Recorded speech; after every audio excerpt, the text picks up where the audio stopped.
Are we expecting?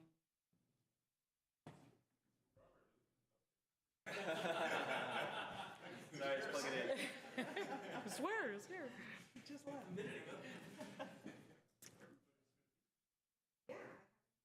Wait a minute.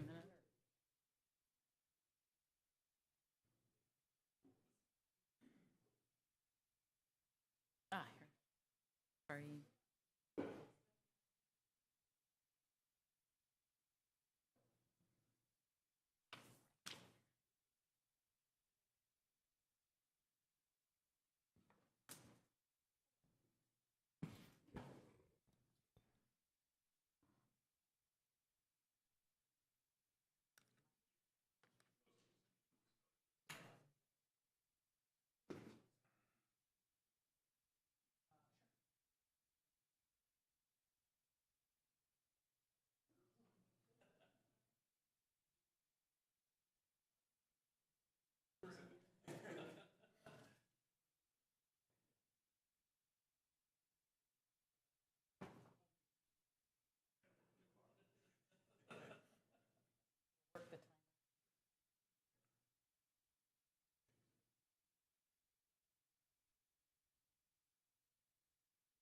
Give it another minute or two.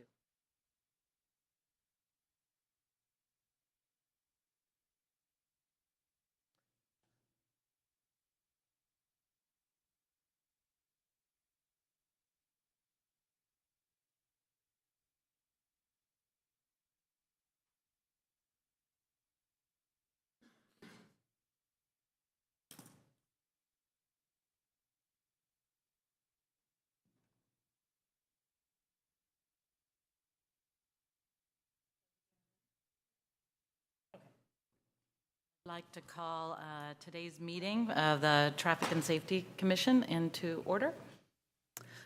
Commissioner Harry Chomsky. Commissioner Del Rosario. Present. Commissioner Javandel. Present. Chair Reeves. Present. Great. First up will be approval of the minutes from last meeting. I move approval. We have them. Okay, Minutes are approved. Any Nope. Opposed? Okay. Vote. Vote. Sorry. All in Yes. favor? All in favor? Yeah. Aye. All opposed? All right. They were helpful because I couldn't get the video to work, so thank you. You did a lot last month. So now it's open for public comment of things that are not on the calendar, and it looks like there might only be one. Oh, there's two. So the first one is a red zone Bell Adler.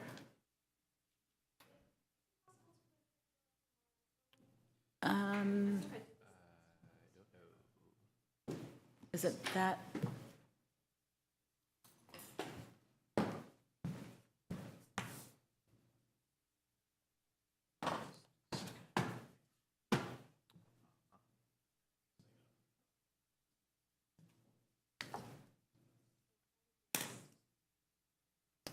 The overhead projector. So you, mm-hmm.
Welcome. Oh, there we go.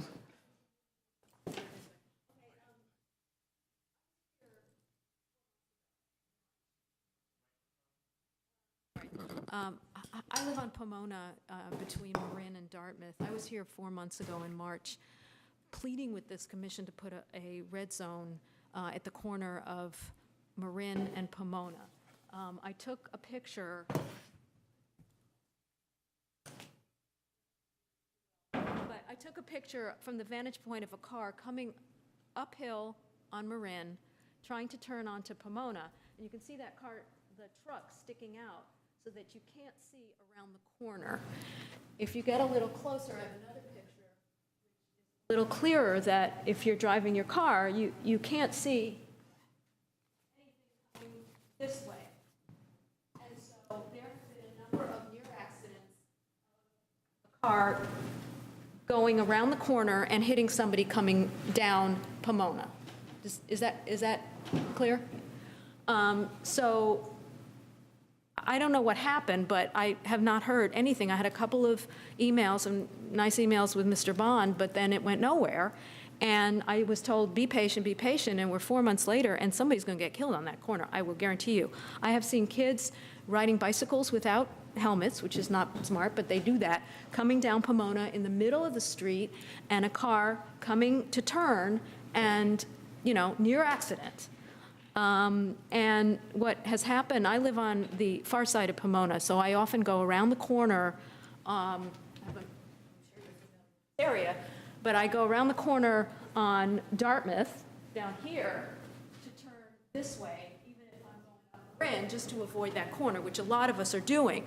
The complication now is that coming home, if we're going down Marin, going down San Pablo over here, to go up this way and then this way, instead of going this way and this way, which would be more convenient. You can't do that anymore because there's no left because of the nursing home. So you have to go all the way down to Harrison or Gilman, come around, which causes all, it's just really inconvenient because of this one corner. On top of which, what is that? Let's hear it for the mooch. Sorry about that, a little political humor there.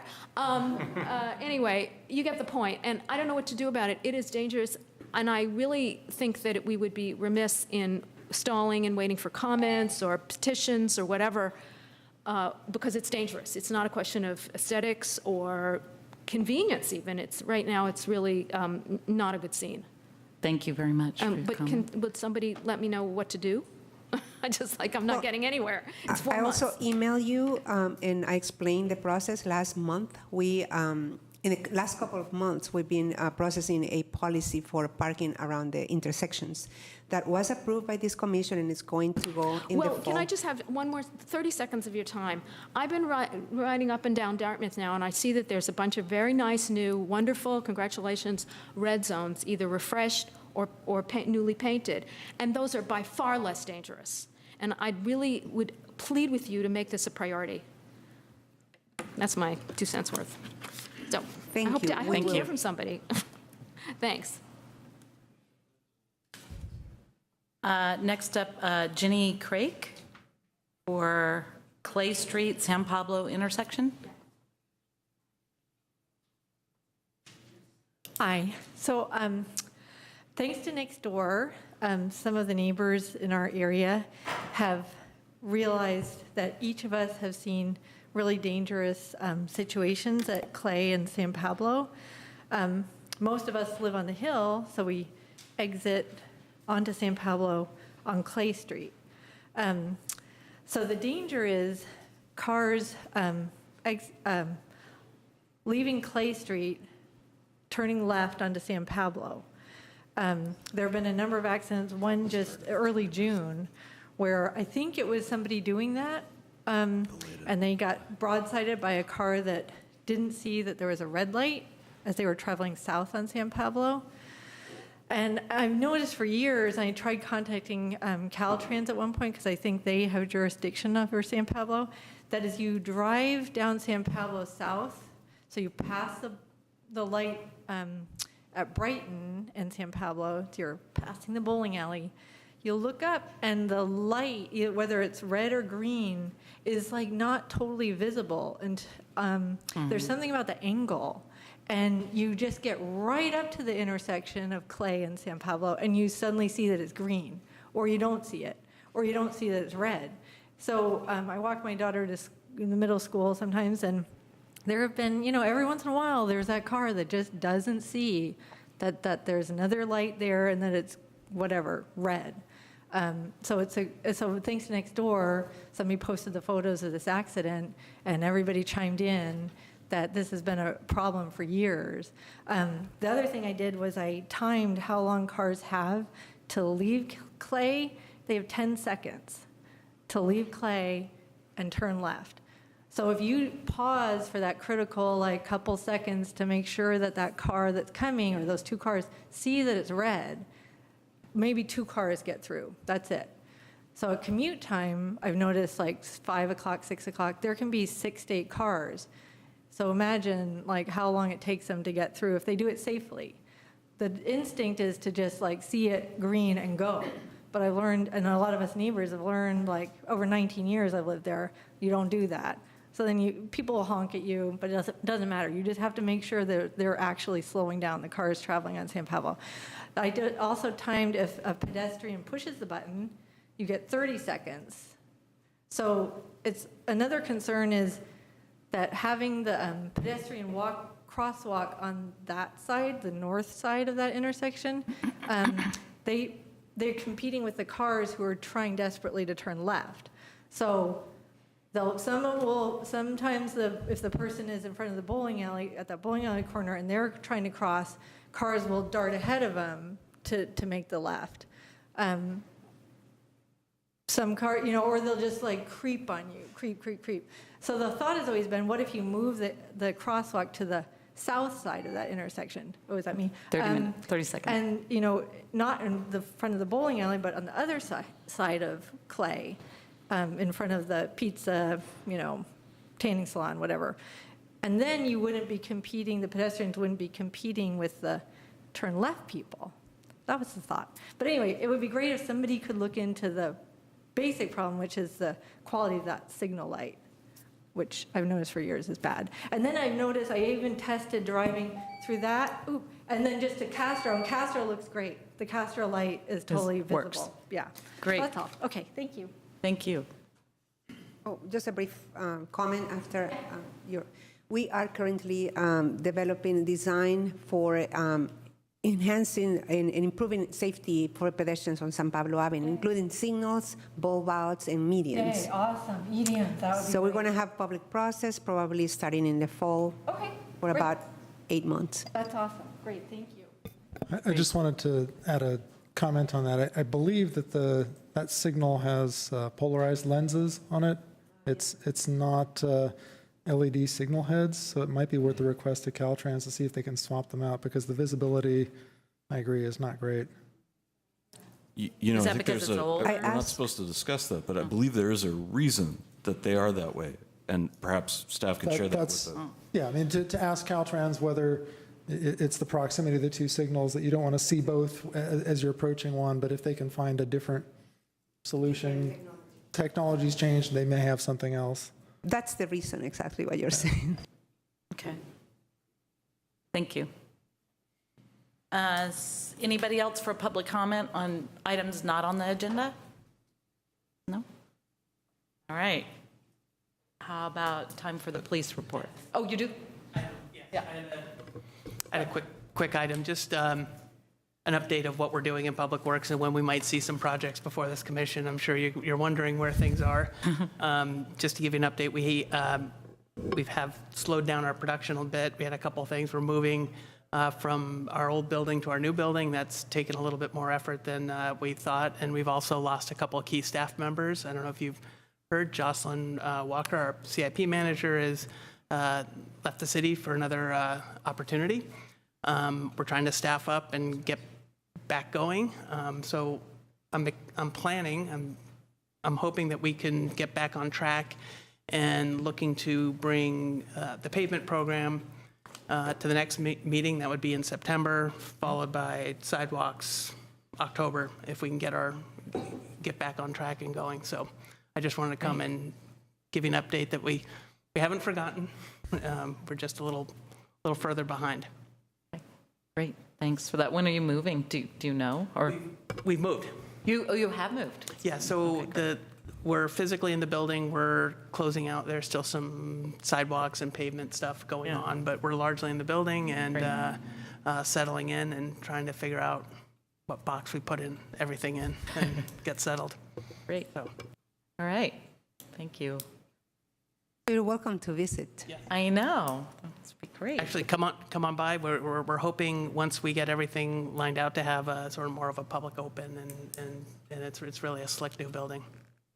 Excellent. Police report? Seems like it was I was able to see that online. Well, I'm glad, but I'm sorry, for this evening, we don't have new data. Okay. We'll catch up next month, Okay. or in September, I should say. But the comments, you're communicating to the police department from? Yeah. Okay. Great. All right. So we'll move on to 6.1, the report on speed surveys on the 900 block of Peralta and 600 block of Talbot.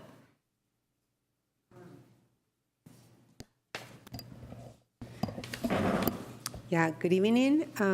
The city received the form filled out by the residents, 50% of the residents of the blocks for each 600 block of Talbot and 900 block of Peralta. And on the screen you have the summaries that also we included on the agenda packet, online too. And both of the surveys actually do not show, according to our policy, consistent speeding. For instance, 600 Talbot, the average daily volume is 443 vehicles with an average speed of 20.1 miles per hour, 85th percentile, 24.8, which is the critical speed, and the block length is about 550 feet. So also in your staff report, there are collisions, and the collisions, we haven't, collisions for the 600 block, no reported, and basically what we are recommending there is to keep an eye on these blocks because they're adjacent to El Cerrito, city of El Cerrito, and with the building the construction of the apartment building will actually impact some of the streets, so we can actually conduct another speed survey maybe in the spring of 2018. For the data for the 900 block of Peralta, it's a little bit different. The volume is greater, it's much higher than the 600 block, which is not really typical of a residential street. This is because the 900 block of Peralta is between Solano and Marin. Very busy during the commute time. There's other physical characteristics of this block. It's that there is a traffic signal on Marin, and the perceived speed, because they've been speeding also in a 50%, is because we in observations is that drivers try to make the green light. So for this, because of the 85th percentile is about 27.5, we're recommending that we conduct another survey, and also the residents have been requested another survey in the fall. And can you review since we have quite a few people, the 85th percentile needs to be 30. 85th percentile is a critical speed that it's basically the speed that most drivers drive at, because they feel that the characteristics of the roadway or segment allow that speed. So in this case, 27.5 miles per hour is the speed at which 85% of the drivers on this block went to drive at. So in our policy, the 85th percentile speed is the critical speed, and when that speed is about is about 30 miles per hour, we determine that it's consistent speeding. And then this commission may take action on speed humps or any other traffic calming tools. We also have soft measures at 28 miles per hour that usually are striping signage and some striping on the street about 25 miles per hour or slow, something like that. That's because of also the collisions. There have been 3 collisions on this block between 2014 and 16, and one collision was. It is not clear if it's at the intersection or on the 900 block, but it's very close to the Marin Peralta intersection. And the other collision one of the collisions involved a pedestrian and the other one a bicyclist. So I detailed the collisions in the staff report. Because of this, and because it's very close to 28 miles per hour, I think another survey, we should take another survey and monitor more closely. That's my presentation. Any questions? Any questions? Go ahead. Do you know if in any of the collisions that you reported on, was the offending driver driving on Peralta, or was it possible that in some of those the driver was actually driving on Marin or Solano? And Let's see. There's one 240. So this one, the first one, is in August 2015 was reported on Peralta. On Peralta. Yeah, and then the other one, the collision in March at the intersection of Solano and Peralta. So I think this one was on Solano, actually, at the intersection. And another injury collision took place in June 2015 at the intersection of Peralta and Marin, and this involved a bicyclist and a motorist. And this one is basically due to excessive speed. And was it? I think the motorist was driving on Marin. The motorist was driving on Marin. Okay, so the only one of these collisions that involved a motorist driving on Peralta would be the first one. And I have to say, these are reported collisions. Some other collisions that you might be experiencing are not reported to police, and they never get into the database, because this is what I found. So. Okay, thanks. Any other questions? Well, I guess my curiosity is, to some extent, I find that the light on Marin at Peralta is sort of an advertisement to move over to Solano at that point. But it's not a terribly high throughput intersection at Solano and Peralta because of the offset nature of Peralta. On Solano. On Solano. Yeah. I'm curious if you looked at collisions in that intersection specifically. I did. Yeah. That was the pedestrian crash. Yeah. That was the pedestrian crash. Okay. That's on a crosswalk, pedestrian on a crosswalk, and the motorist failed to yield to the pedestrian. I guess for me, it's a conceptual thing of how do we get people from Marin safely over to Solano? Where is that appropriate? And I just want to raise that. I don't have a solution. Well, we have to really look at the intersections of Peralta and Marin, and Peralta and Solano. And for Solano, Jeff is going to report on our grant application and grant award from Caltrans to improve, to do complete streets, which includes improving the pedestrian conditions on Solano Avenue. So I think we're going to have something similar to what we have for San Pablo and Buchanan. Okay. Any other questions from commissioners before we open it up? All right. How about, so I have 4 commenters pages, so how about Shauna Rafe first?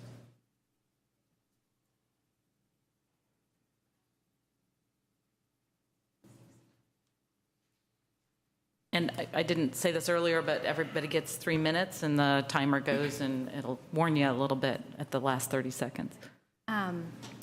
Thanks for listening. I am at 905 Peralta Avenue, so I'm in the middle of the block. And I'm here taking time away from my 2 young children at dinner time because I feel it's really vital. I was shocked by the results of the survey. I've lived on Peralta Avenue since 2006, so for quite a while. And in that time, even before I had children, I felt like Peralta Avenue was just a risk crossing the street to visit my neighbors across the way. I have to look several times because cars speed both ways. It's not just from Solano to get to Marin to go to the freeway. Cars going down Marin to turn up to Solano, they really accelerate about a fourth of the way up Marin, up Peralta. We've all kind of been tracking it because we stand outside, we're a neighborly block, and we talk about it because it's strikingly, it's dangerous and it's noticeable, and people really accelerate, and it does not feel like the average speed at all is 27.5 or whatever, 27.5. There are 9 children on this block. That's a lot of children, and many of them are young. And to me, that's a large percentage of vulnerability on one block where it's a very large thoroughfare. And having been an Albany resident for a long time, I see a lot of speed bumps at different areas in Albany, kind of farther down, slightly more residential, not so close to the main kind of Solano Avenue, that have speed bumps. And I feel aghast that they have speed bumps and this main thoroughfare on Peralta Avenue where cars are just basically gunning it. I mean, we hear them. We have sometimes, I hate to say it, kind of some unsavory people at the 7-Eleven right at Solano and Peralta. And so they really are not concerned about it being a neighborly area. So as a concerned citizen with 2 young kids and concerned for my neighbors and their children, I personally don't want another survey. I would like some immediate something rectified, whether it's signage, slow down, whether it's these fluorescent yellow or orange tapes. I wasn't sure what that meant. But really, the cars need a reminder to slow down because I'm not sure why it is that our block has been chosen, but it has been chosen, and all kinds of people are just speeding up and down our street. So I invite you to reconsider, given who's on our block and the vast number of cars on our block. I was shocked to see that there were 2,200 cars a day.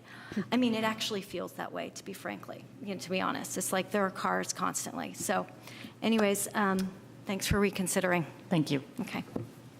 The timer is not making sound. So. Yeah, the timer Yeah, didn't. it was a setting. Okay. Okay. Wesley Wooten.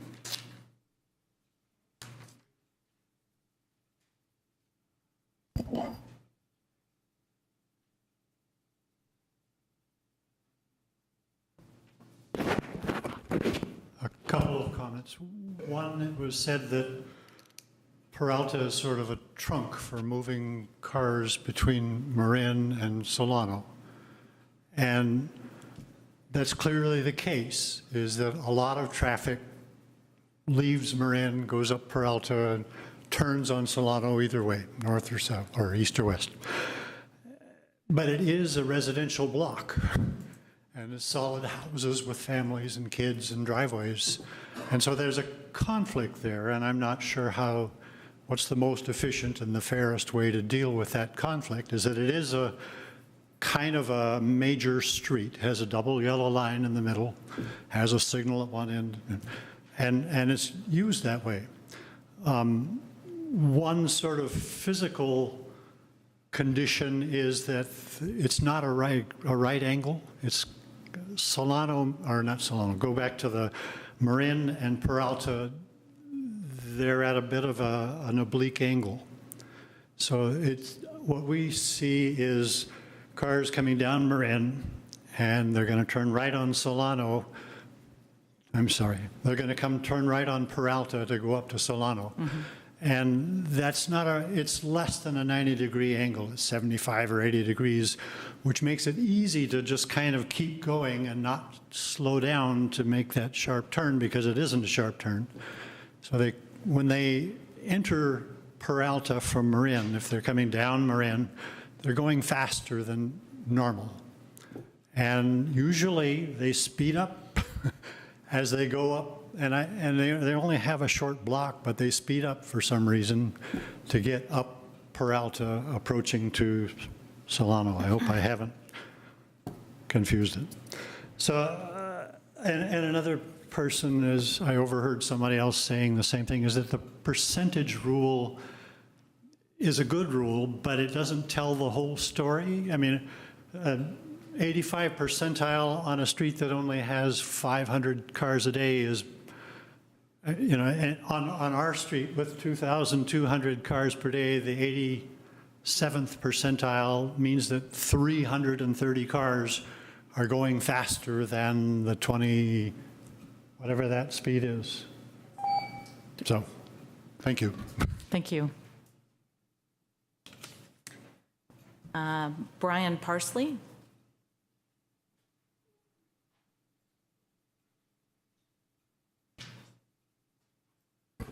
Good evening, Commissioners. Brian Parsley, resident of Peralta Avenue. Real quick, let's clear something up. The accident in August of 2015 occurred between 9:12 and 9:14 Peralta.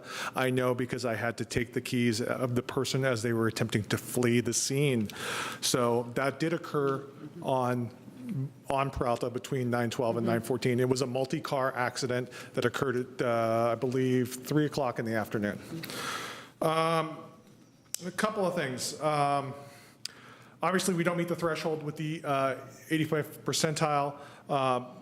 I would tell you that I believe 100% that the location of the meter was not in the best location it should be to tell the real story. So the location of the sensors were further up towards the top of Peralta. I believe around 916, in between like 916 and 903. What happens typically is people, as you've heard, accelerate to get to the green light at Marin. Or they accelerate coming northbound down the 1000 block of Marin, crossing Peralta, crossing Marin to come up Peralta. As they do that, they typically slow. So if you look at the lower portion of Peralta, the lower portion of the 900 block, you're going to see more excessive speed because that's where the people are speeding. They've seen them blow right by my house. I am mid-block. I am the center house on the block. And people accelerate. I see it daily. I see it during school time. It's typically kids going back to St. Mary's or kids coming from the high school going to their house. It's all during the day, in the evening hours. So I think if you were to adjust the location of the sensors, you would see it might not be a significant change, I don't know, but I definitely think you would see a change. I think that if we're gonna look at safe routes to school, bulb outs, at Marin and Peralta would probably be a good idea. If you're talking about, I know this is going to be discussed next week, but one crossing guard per school, potentially. You have a situation where parents may be doing more walking school buses, things of that nature. That is an incredibly dangerous corner. People fly around that corner. At all hours, but especially during commute time, because they're trying to get away from the backup on Marin. So I encourage you to relook at it, replace the sensor at a different location, and I think you will see a significant change. Thank you. Thank you very much. And Barbara Martillo?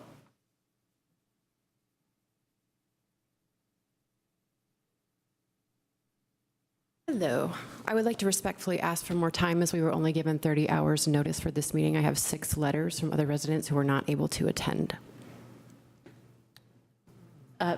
Well, yeah, so how about, will 6 minutes work? I don't know. A double? I can read them.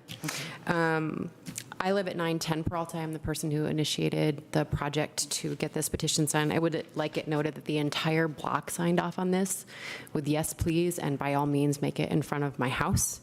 I am the mother of a 6-year-old child. My neighbor across the street has a 1.5-year-old boy. 1.5-year-olds do not understand physics or where driveways end, and it's this little kid that I'm worried about the most. So I will read a letter from Doug Yamamoto, who lives at 916. I will highlight one paragraph that I thought was important. None of you may remember this, but there never used to be a stoplight on San Pablo Avenue near University Village south of Marin. The stoplight there is there because a young girl from Albany Middle School was struck down and killed by a car trying to cross San Pablo Avenue. An employee from Golden Gate Fields drove around a stop bus and hit her in the crosswalk. I remember this because she was the same age as my niece and a year younger than my daughter at the time in the early 90s. The neighbors from University Village have been trying to get a stoplight installed on San Pablo for some time, but had run into the bureaucracy, state and local. Since San Pablo was a major road, the bureaucracy, through studies, timelines, traffic flow issues, et cetera, their concerns, did not approve a stoplight there. After their daughter was killed, the parents, international graduate students, teachers at Cal, led a campaign to get that stoplight installed in the memory of their daughter and to prevent any other children being killed there. A stoplight was approved and now stands, except that it took the cost of a young girl's life. Every now and then, when going through that intersection, I remember the flyer of their daughter's name and photo on it that the parents passed out trying to get support for that stoplight. There are 7 small children on our block. I'm a primary care provider. Last year, in the middle of the night, this accident must have been recorded on Solano Avenue. I heard a car tear up Marin, peel around the corner, fly up Solano, and I heard squealing tires and a collision. And I ran out of my house in my pajamas onto Solano, and a drunk driver had hit a parked car on Rivoli, throwing it up on the sidewalk, and there was a couple in the car. Thank God no one was injured, but there is nothing to deter anyone from going bat out of hell on Peralta. It happens all day. Every babysitter I have had for my child has had to pull my daughter out of the road of some idiot going too fast. I don't want this to be, oh, let's do a study in September and make sure and have some kid get killed before then. I mean, that's what it's like on our street. I've been home recovering from surgery, laying on the couch, and all I hear all day are people gunning their cars. I don't think there's time for this. We just want a speed bump. All these other streets that go up to Solano and Marin have speed bumps. We have a light. It's like a freeway on-ramp. This is supposed to be a city about community. It's a small town. We all move here because it's safe, because the schools are great. My neighbor across the street authorized me to tell you that he bought a house last year across the street from us, and he was so excited. It's worth $1.2 million, which is bananas, right? But he's got an 18-month-old son. And I watched him try to barrel down the stairs at me when he was excited to see me today, because little kids don't get that. They run right in the road. It's a speed bump. Just put a speed bump up, please. Thank you. Anybody else that I don't have? Oh. Please step up to the, you can fill it out later. It's really cool to be here. I've lived here all my life, but I've never been in Albany City Hall before, so it's pretty cool. I guess what I can say is I've also heard screeching tires sometimes at night. When I'm studying, I just hear like screeching sounds, so I figure it's probably someone driving real fast. And another recommendation is, I think for the percentile measure, I know you guys are trying to get like a cutoff, a measurement of how many cars are going at a certain speed, right? So it'd probably be easy to just like multiply that by the amount of traffic. And so that way, you know, like, okay, just because as the gentleman here said, if you have a whole lot more cars going slower, that doesn't really reduce the risk that comes from a certain amount of, say, 100 cars going above 28 miles an hour, right? Just because you have like another 2,000 that are going at 20 miles an hour, that doesn't reduce the risk from, so probably multiplying the total amount of traffic by the percentile, the 15%, or the percentage that's going above 28 miles an hour would give you a good measurement of, or you could, make it more complicated and have a weighted basket for all the different speed classes, but yeah. Great. Thank you. Thanks for participating. Your name again, please? Oh, yeah. George. If you could grab a Yeah. card from the back and fill it out for us, that'd be great. All right, back to the commission. Comments? Well, first, can we settle the question of where the speed sensor was installed, like where along the block were you actually measuring the speed? 910? Okay, that, I would like to hear it from staff. I'd like to hear from staff at the moment, please. Well, we try to locate the tubes in the center, the middle of the block, because that's where we feel the speeding. It's I mean, not at the beginning, not at the end, because that's where cars will be driving at the high speed is in the middle of the block. Something about maybe.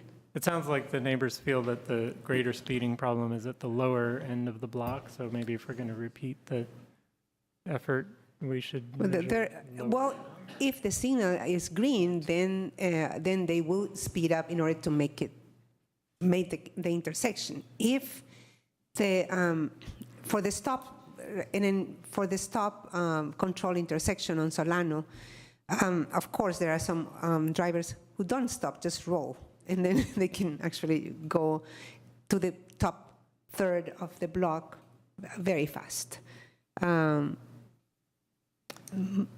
So 910 is in the middle, and that's basically the instructions we give to the technician who will install the tubes. If they feel that most of the speeding occurs near the Marin intersection, we can actually do another one when the school is in session and test it. But the instructions for the technician is to locate the middle of the block. Okay. It may vary by block too. So in this case, the signal has, I think, an effect on the measurement. I think we heard two reasons why people feel there's more speeding near the south end of the block. One is southbound traffic may speed up as they're going down the hill toward, if the light is green and they're trying to make the green, they'll be accelerating through that whole section. So the fastest they get would be near the south end. Uphill traffic, it's a different issue. They've been coming from Marin. They made the turn around that angle that's less than 90 degrees, and they probably didn't slow down much to make their turn. And then as they go up the hill and approach the stop sign at Solano, they may begin to lose some of that speed. So for both of those, for both the northbound and southbound traffic, there are particular issues on this block that seem to make it more likely to have more speeding at in the southern third of the block rather than right in the middle. Also, the other thing we can do with this data is to split to see how many vehicles go southbound and how many vehicles go northbound, and measure the speed of each direction. Oh, yeah, that would be useful. So all that raw data is there, and everything is there. If you just And there are like 1,000 reports you can create. I mean, you can go crazy. It's with there from this study as well. So if we, okay. The only thing that is not there is that if we think that the lower third, it's faster, then we need to measure again. And the reason we wait till the school year, schools are in sessions, we expect a little bit more speeding. Or more traffic. And more traffic when schools are in session. So I think, are you done? I just also wanted to, of course, put out there what we all know, which is that the week that you were doing the measurements did include a holiday weekend, and I know it's hard to find the perfect week to do it, but probably Was it the Memorial Day. Day? Yeah. I So- think I did it. We did it because there was no other opportunity. Yeah, I'm sure. So- I'm sure you were constrained by many schedule issues. But if we do another survey in the Not fall, here. presumably it won't include a holiday and will be during school and may eliminate some. One thing we can do is do another one and apply a factor for the summer. But then I don't want people saying, "Oh, but there is a factor." No, it's better to have the But actual. it seems like staff's recommendation is already to do the next survey in the fall once school is in session. That would be seems my like it would solve- preference. Yeah. It solve several Yeah.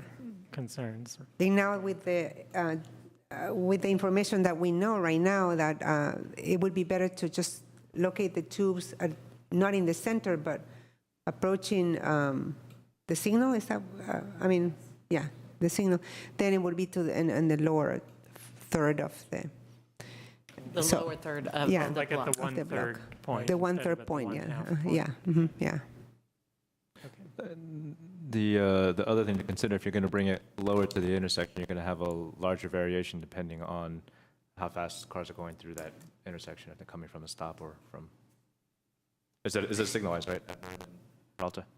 Yeah. So whether that link's green or red. Is that why you usually go in the middle of the block anyway? But what is? So whether the light is green or red, right? If you're close to Right, Marin, yeah, you're going to have a larger well, variation. Not all the blocks have lights, so they're mostly stop control, but in a stop control block, it's logical to assume that the center of the block has the highest speed. In this case, I think the signal change affects that. You can get a report that shows the distribution of the speeds, and so instead of like a bell curve, it might have an irregular shape, whether the light is at Marin is green or red, and that might be interesting to take a look at. Right. Wow. And then I'm trying to see how we're going to do that. If I can get two more comments and then or questions. And I lost my thought. But what type of, does staff consider what type of soft treatments can be done in lieu of speed humps on this block? We can do the 25 miles per hour. We can do again the H line through, the parking lane, white line, H line I call it. 25 miles per hour. We have a backlog of projects that we have approved here, but because of different situations at Public Works, we have not been able to implement. That's another task that we have to do is list all of those projects. For instance, tailor the speed humps on key route that qualified, the 500 block of Masonic, all of that has to be implemented. In Peralta, at this point, Peralta, the 1,000 block, also we approve here the crosswalks and the yield lines, plus the parking lanes, so we haven't implemented those. And then my But yeah, something similar we can implement on the 900 block of Peralta. I would hesitate to make a recommendation at this point. I would like to conduct another one with the information that we have from the residents. I think it's important to know if how the signal will affect these measurements. The other thing I can do is we have the radar gun that I can actually, in that case, measure the radar gun with the signal, and then I can be there 30 minutes in the morning and get the 85th percentile reading. So that would be at the time when That would be in addition to this survey, in addition to the other survey that we're gonna do. But in this case, with the radar gun, I can actually time it with the signal. So you would take measurements only while the signal is green and stop. But I would take measurements on both and make a note of the signal You is would know green. which measurements were from the green ones, and then we could find Yeah. the 85th percentile speed. Just for the that green. limited the green subset. Yeah. Okay, that would be very useful. and you would do that at the time that the next measurement's being taken? Or? Probably at the same time. Okay. And if you disaggregate the data and the southbound speed is, say, over 30 miles per hour, but the northbound is not. We assume that if that's the case, we assume that the street qualifies for the speed hump. Okay. Well, I mean, according to the written policy, it doesn't exactly qualify, but we could, Right. we can always issue an opinion that we'd like to see Especially, it that but way we, because of the special circumstances. Key Route, I think the 900 block of Key Route Boulevard had that, was it 1,000? I don't remember exactly, but the one that had the two ways, it was 29.5. So one side was 31 and the other side was 28. Should So we together just we make were- sure to always have that on these, like both ways? Do you want both ways? I think so. I mean, But I think it's critical when we approach the 29.5 Yeah. measurement, I think. right, and if it captures it one In- of those directions, Yeah. because that's what they're sensing, right? Is But I think in this case, and I think maybe something that is my failure and I have to accept, is that I didn't really analyze more the effect of this signal. Mm-hmm. And I think I should have right now. So. all right. I'd like to respond to some of what we're hearing tonight. And I want to say that, first of all, we're all here because we care about the safety of Albany's citizens and visitors. And we don't want your children to pay the price for not having a safe street. Having said that, we hear from a lot of different places around the city that there are unsafe conditions where they live. And we are looking for solutions that we can help with the whole city. We have rather limited funds that we can put towards speed humps and limited implementation. The 85th percentile in the policy was put in as a way to kind of figure out a way to portion out the money that we do have to put in speed humps. I will say that there are very few streets in Albany that don't have residential on them, whether it's Marin or Buchanan. Even San Pablo has some residential on it. I think there's only one street I know for sure doesn't have any residential on it, and that's Cleveland. And it's not a great safe place to walk, but that's neither here nor there. I happen to live off of Solano in the 800 block of Santa Fe. And that's a street that I was not involved as a commissioner in, but did come before the commission and did not qualify for a speed hump. And I know that my neighbors would love to see some change there. We haven't gotten it there either. We are frustrated. I think I can speak for all of us Yes, when I please say do. that we are frustrated. There is speeding not only in Albany, but all throughout the region. Cars are made to go 80, 90 miles an hour on the freeway. And we all trundle around town, and it's hard not to get your car. I drive in a lower gear, so my car goes slower. Not everybody's willing to do that. We don't have fabulous options. So, and I want to say that you may be frustrated by the speed of response of the city. And I get that. As you heard tonight, we want to analyze the data we have. We want to gather more data if we can. We do want to address the problem, and we do have to go through the process. Now, if you'd like to help start a citywide campaign to slow people down, fabulous, talk to me later. If you'd like to join a commission like ours, great, put your name in. And thank you definitely for showing up tonight. I couldn't agree more. So do we have any more? Oh, did you have questions? I do have some comments, and I agree with pretty much everything that's been said. I do think that doing the speed measurement at about the 1/3 point coming up from Marin is probably going to strike that balance between catching the cars that are accelerating towards the green versus the cars that are slowing down because the light's red. I think that, as Brian pointed out, we've got all manner of cars going northbound, whether they came around the corner making a right turn or came down the hill on the other side, crossed on a green. They're contributing to the speed as well. And as was pointed out, as they're leaving the intersection, they're at their peak speed, and then they kind of, most of them will tend to coast to a lower speed. I think, Aleda, your idea of taking the radar gun out there during the tube counts and capturing what the difference is between when the light's green and red. I know it's just a sampling, but that will tell us a lot about the traffic behavior.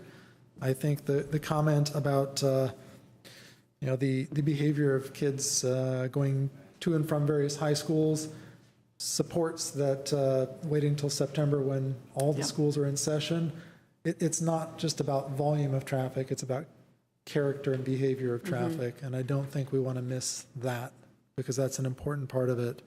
So, the ideas about bulb outs at the signal as part of a safe routes to school, I think are great. That's not part of the traffic calming, but it's certainly something that in looking at Marin Avenue, we've many times looked at. We'd love to put those at a lot of the intersections. I haven't, in my mind, figured out what the best treatments would be for this location. The striping and narrowing the approach, especially near the intersection, would seem to help. Maybe we can think of something else creative, but definitely good data to support this because, as Ken said, we're kind of rationing our capacity to deal with speed. And I wish we didn't have to do that. I wish we didn't have speeding.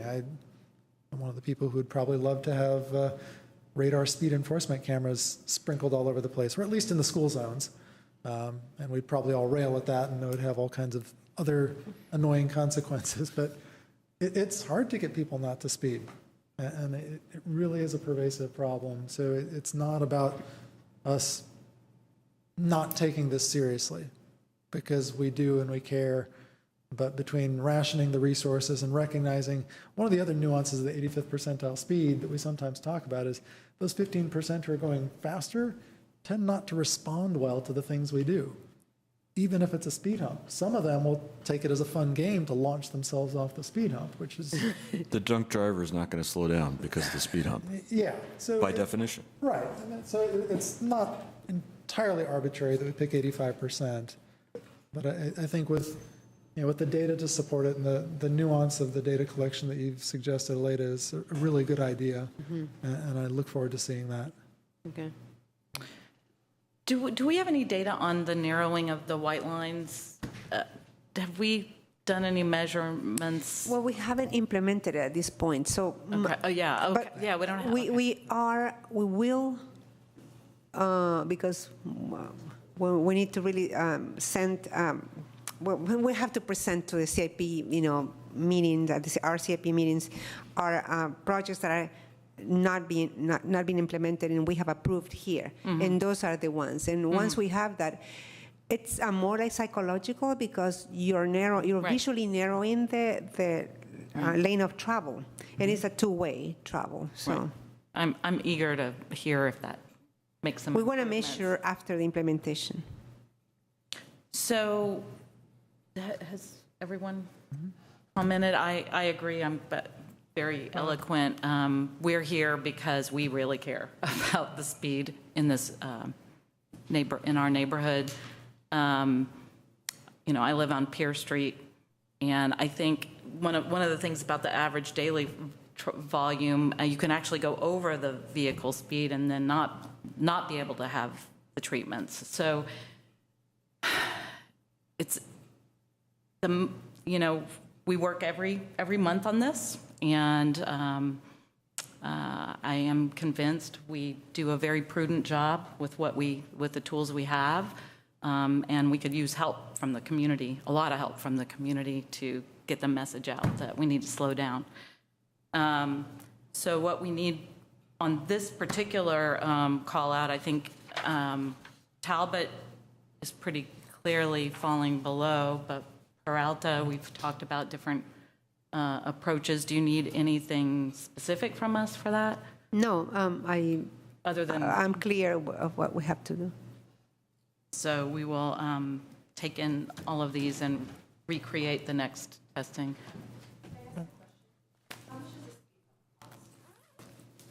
Can you repeat the question into the microphone? Yeah. Or someone repeat it into the microphone. I can repeat. Speed hump? About $10,000. How much does a speed bump cost? About $10,000. How much does the testing cost? My time and the maintenance person time. I would say $300. I don't know. We haven't costed No that. out-of-pocket costs No. to do the testing. So there's no like setting up for the hoses and having the data analyzed and, We haven't do it cost. ourselves. We do it ourselves. Staff time. We can hire. I mean, commission somebody, hire a company. I would say maybe about $1,000 if something like that for a okay. week. And is 2,200 cars a usual number for a not Marin or Solano or San Pablo street? If it has a 20 signal. 22. Yeah. Or is 400 like Talbot a more normal amount of traffic? Well, as I said, usually we get between 400 and 700 for a residential street. This seems that they're using your block as a thoroughfare, a little bit as a, Yeah, it definitely There are feels some like streets in the city, Peralta, Santa Fe, Masonic, that are residential streets that have higher volumes than others. Yeah, definitely. I just wanted to know. just because they connect maybe other arterials. Yeah, definitely. So I agree with the conclusions that we've all come to. I wanted to address a couple of points that I think the commission hasn't commented on yet. One is the meaning of the percentile in combination with the volume. I think some of the speakers from the community made a good point, which I hadn't quite put together in my head before, which is A weighted. if what you're concerned about is how many people are speeding above 30 miles an hour, let's say, you can measure that by measuring the percentile. You can say only 5% of the people are actually exceeding 30 miles an hour, so it's not that many. But if it's 5% of many thousands of vehicles, that's a larger number than 5% of 500 vehicles. So I think it's a limitation in the way our policy is written that we look at the percentile and we look at the volume as two separate numbers. It seems like if we revisit that policy at some point, it would be useful to multiply those as was said and figure out how many really high speeders do we have per day on this street. Well, the 15% holds data, holds people driving between 27.5 up to, I think the highest one here was about 45, or I don't remember exactly.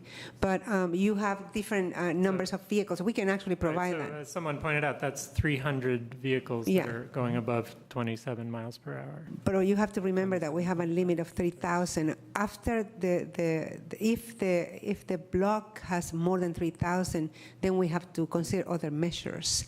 3,000 is for a reason. Is because Right, but even the difference between 500 vehicles per day and 2,500 or There is 2,200 in a this case value of, makes a pretty Yeah. big difference. And our policy isn't written to take that into account in a very smooth way. Like we have that threshold of 3,000, but 3,000. below that we have wide differences between 400 and 2,500. And if we revisit the policy someday, it might be useful. We can revisit it sooner. I think we should revisit the policy, and I think we should revisit the direction, because I think there could be some of these streets, I don't know if it's this one, but, that it's heavily loaded on one side of the street, one direction, and we're not capturing that. I mean, we're capturing it in the data, but we're not capturing it when we're analyzing it this way. Right, yeah. So We can revisit the direction when it's approaching 30. You said a couple, did you have a couple? I have one other a completely separate point too, unless anyone has more to say about this volume issue. Well, if we revisit the policy, we should also revisit what our budget is. Because if we loosen up the policy, I totally get the value of that, but if it turns it into something where we have a backlog of unfunded projects, I don't know what we'll have gained. Yeah. And that's the reason we started doing this policy, is because everybody thought that they wanted and they need a speed hump, and we don't have unlimited resources. That's another thing. So I think if we revisit the policy, we should think about adjusting it in a revenue neutral way, if I can use that phrase, a way that results in the same number of speed bumps approved in the city, but just a different distribution. Right. Yeah, I mean, I agree. If there's a street that has 100 cars a day that meets the threshold versus a street that has 2,000 cars a day, they might have many more speeding cars on the busy street, but they don't hit the 85th percentile, that's the scenario where we want to kind of look at it and say, well, you know, we're benefiting more people, or providing a greater benefit if we tackle the one with a lower percentile but many more cars. So it's a reasonable question to ask, absolutely. And I do agree with the idea that we try to target a revenue neutral outcome. Anyway. Okay. The other point I wanted to bring up is a lot of the issues that, a lot of the specific problems that people brought up in public comment were not about mid-block speeding, but were rather about problems at intersections. And I think we should really try to treat those separately and consider them separately. And I mean, I am a little bit concerned, frankly, about the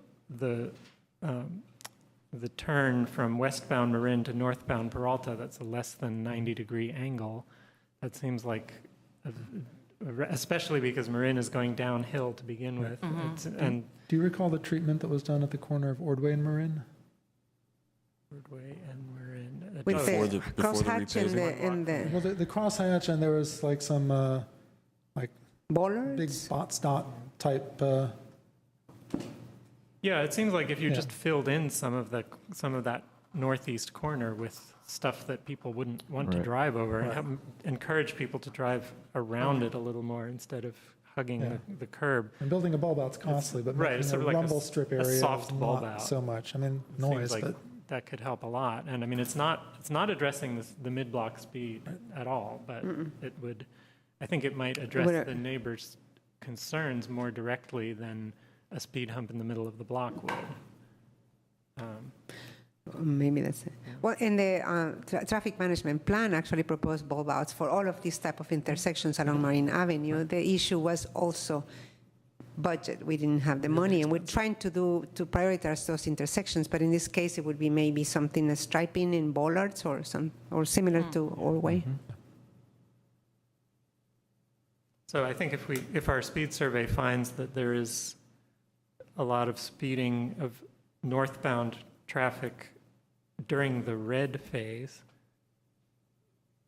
then that points to that it's not people continuing on Peralta, but rather it's people who've come around that curve. And I mean, even if they're coming around at 22 miles an hour, that's probably still too fast to be crossing the crosswalk there. So I think when we hear about how difficult it is to cross the street, we should keep in mind that ideally people are not crossing the street in the middle of the block where cars are at their fastest. Ideally, people are crossing the street at intersections, and we should be doing treatments at the intersections to make sure that it's safe for those people. And can I counter that opinion? I'd like to argue that residents park on the opposite side of the street all the time, and we certainly don't want to discourage people from being neighborly across the street. Yeah. On the other hand, if we're talking about kids walking to school and small children, and most of what we heard was not about able-bodied adults who know that they're doing something a little bit iffy and are being careful. And I think most of what we've heard is the danger is of children and Up to them.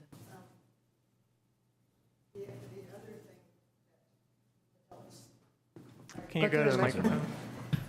The other thing that adults like me are concerned about as far as our safety is our driveways are very, very narrow. Because it's a busy street, there's always cars parked on either side of the driveway. I pull in. When I am pulling out, you can't see that car, and that car can't see me. And there is so many, I got hit once doing that, but it wasn't a major accident that had to be reported, and we just let it go.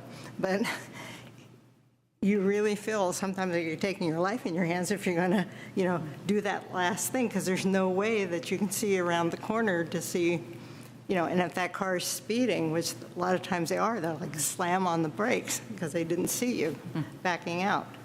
But Okay, I can understand Ken's concern and your concern, and I appreciate them. I just would encourage the commission and the public to think about a resource-constrained situation where maybe we have the budget to address a problem at the intersection, like that, putting bollards at that one corner to try to create a soft bulb out, or we can address the mid-block speed by putting in signs or striping or even a speed hump perhaps. But if we don't intend or aren't able to apply both of those, I would encourage people to try to at least prioritize that in your mind. Think about who you're helping with each treatment and who you're most concerned about. And what we really hear most when people come up to the microphone is how they're concerned about young children. And to me, that suggests that our greatest focus should be at intersections. But if people feel differently, then I hope we'll hear that in the next time this comes before the commission and we have public comment. If people are really concerned about the mid-block speed, not the intersection speed, then explain why and convince us that we should focus our resource expenditure on the mid-block part of the problem, because I think we'd be happy to do that if that's what would help people the most.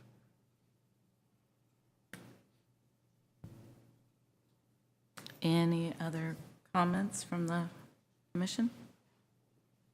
And that was an information, Well, did you? yeah. So we'll come back to the commission probably in September or October, whenever we can get the new data. Okay. And we'll send out another notice to the neighborhood. Thank Let you everybody very know. much for your participation. Just gonna go grab Yes, please. Sure. water in the kitchen. Thanks.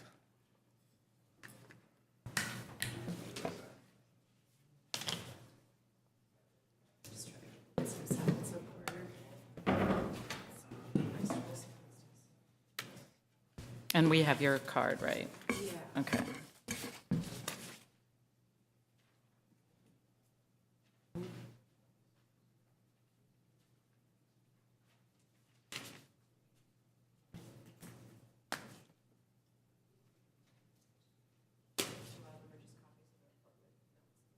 Okay. Thank you very much.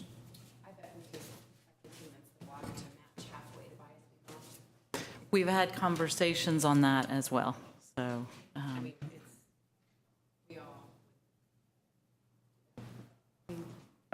yeah.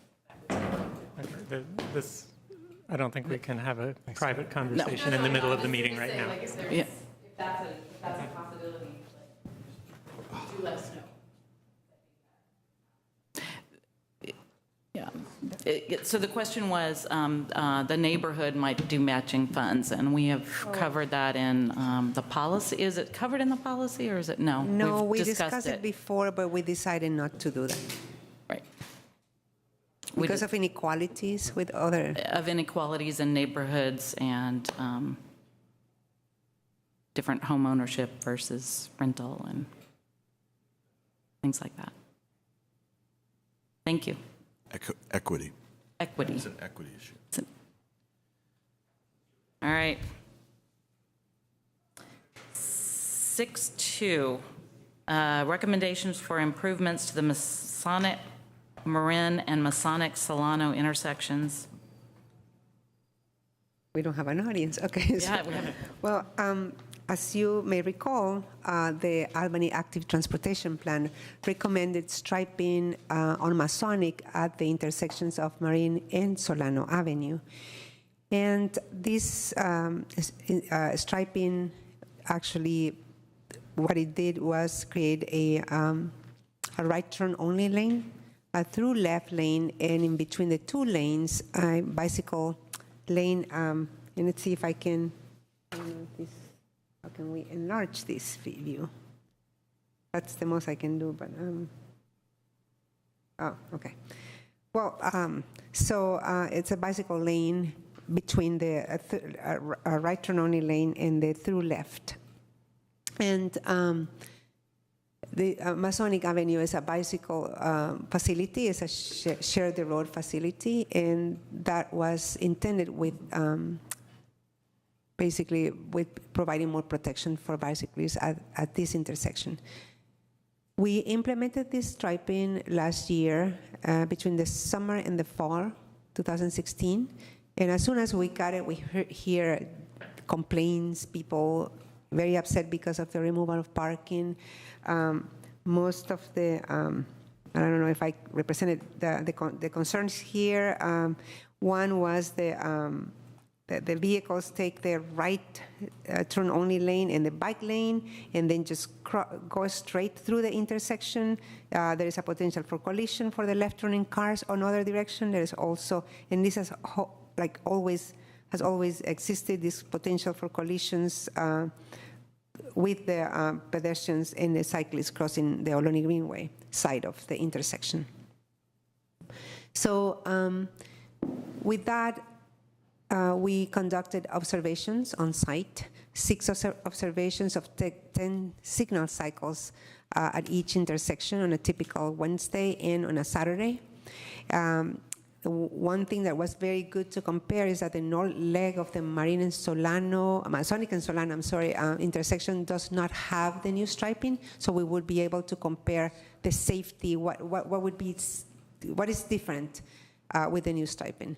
So we found that between 4 and 11% of motorists during the observation went through the intersection and passed on the right using the bike lane or the right turn lane. They were doing that when no cyclists were in the bike lane. So there was no, because one of the concerns we heard also is that cyclists would be squeezed between 2 vehicles. But during those observations, it's not all the time, but I didn't observe that. Also, the same behavior was observed at the intersection that doesn't have the new striping. Vehicles just went on the right, and because they get motorists getting really impatient when a motorist is turning left and waiting for the crossings of pedestrians and cyclists on Albany Greenway, so they just go around, go straight and take it. And the striping doesn't really make a difference, honestly. And one of my observations, a UPS truck was parked on the loading area on Solano, so basically that affected the percentage, but I noted that in the tables. We also look at the collisions, and 6 reported collisions after the striping was implemented. One was at the intersection of Marin and Masonic. The driver ran a red light when traveling southbound on Masonic and was hit broadside by a westbound driver on Marin. So that was basically also both of them struck a parked vehicle. Then the other 5 collisions were near the intersections, but not at the intersections. 3 rear-end collisions were on Marin Avenue, and 2 were on Solano. And one involved a vehicle backing out onto Masonic, and the other involved a vehicle hitting a pedestrian at Keywood Boulevard after making the left turn from Masonic onto Solano. Yeah, so that was. So it seems to me like while I was there that the signal was, I'm going to just show you. This is the pedestrian volumes. Sorry. I wish I could enlarge it, but I have that as an attachment. So there is a significant number of pedestrians and cyclists at both of the intersections, basically due to the Albany Greenway facility, and also the fact that these intersections are within the route to school for Marin, for Albany Middle, High School, Cornell Elementary, and the 4th. So everybody crosses there. It was very crazy trying to count these pedestrians and cyclists. There is a margin of error there, so I might have omitted about 10% of them. So it was really challenging. While you're on this, can I ask a question? Yeah. Do these numbers of pedestrians include pedestrians on the Albany Greenway, or are they? Yeah, I tried to capture everything, but it's hard. And one of them was from a study that was done. The other one was myself being there trying to go crazy counting everybody in all of the different directions. And as I said, I'm sure I missed about 10% of everybody. I guess maybe the bigger question is bicyclists. Are we separating the bicyclists who are on Masonic from the bicyclists who are on the Albany Greenway, or are they just treated as part of the same? Well, most of them are Albany Greenway. The Masonic cyclists are less. I would say that I didn't separate, though. I'm sorry. Okay. But I would say that about maybe 10% of these bicyclists are on the street. Most of them are on the greenway. And that actually The process is to capture all of them at one time, like everybody going every direction? Yeah. Wow. I'm impressed. Yeah, that's enough to be a little bit crazy at it. I was like, oh my gosh, I missed this one and that one and everything. So, but so I did, this is separate, I was looking just at pedestrians and cyclists, and the other observations was just vehicles and bicyclists on Masonic. So that's what, so I counted the cyclists on Masonic. There were one or two, and then they were stationed on the new bicycle lane. So, but most of the cyclists were on Albany Greenway, I have to say, yeah. So, Can I make a comment on the data? Looking back at the driving behavior observations, so your totals for violation are low, I think, in the 4 to 11% range. Yeah. But looking just at the passing on the right data column, it appears that when one vehicle went around, other vehicles went around. Yeah, usually one or two, or depending on how long are in the queue. Right. So I just want to say that it was either 0 or 25 to 40% violation on a cycle, per cycle. Yeah. And so it was often it was 0, but then if there was violation, they tended to gang up. Yes. So there was that sort of going along with it factor. So I think your totals are a little bit obscuring of the overall because issue. But for the report, it's better just to do a total. But that's a good observation that when they're doing it as a group. In groups, right.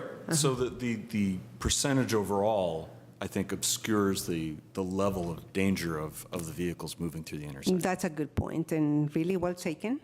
So I'm sorry, and I interrupted your analysis further on. But what I wanted to make, to be clear is that the intersection that doesn't have the striping, also the motorists behave the same way. Yeah. So it's not, I don't think it's the striping per se, maybe about 5% is due to the striping, but the rest is because people behave that way.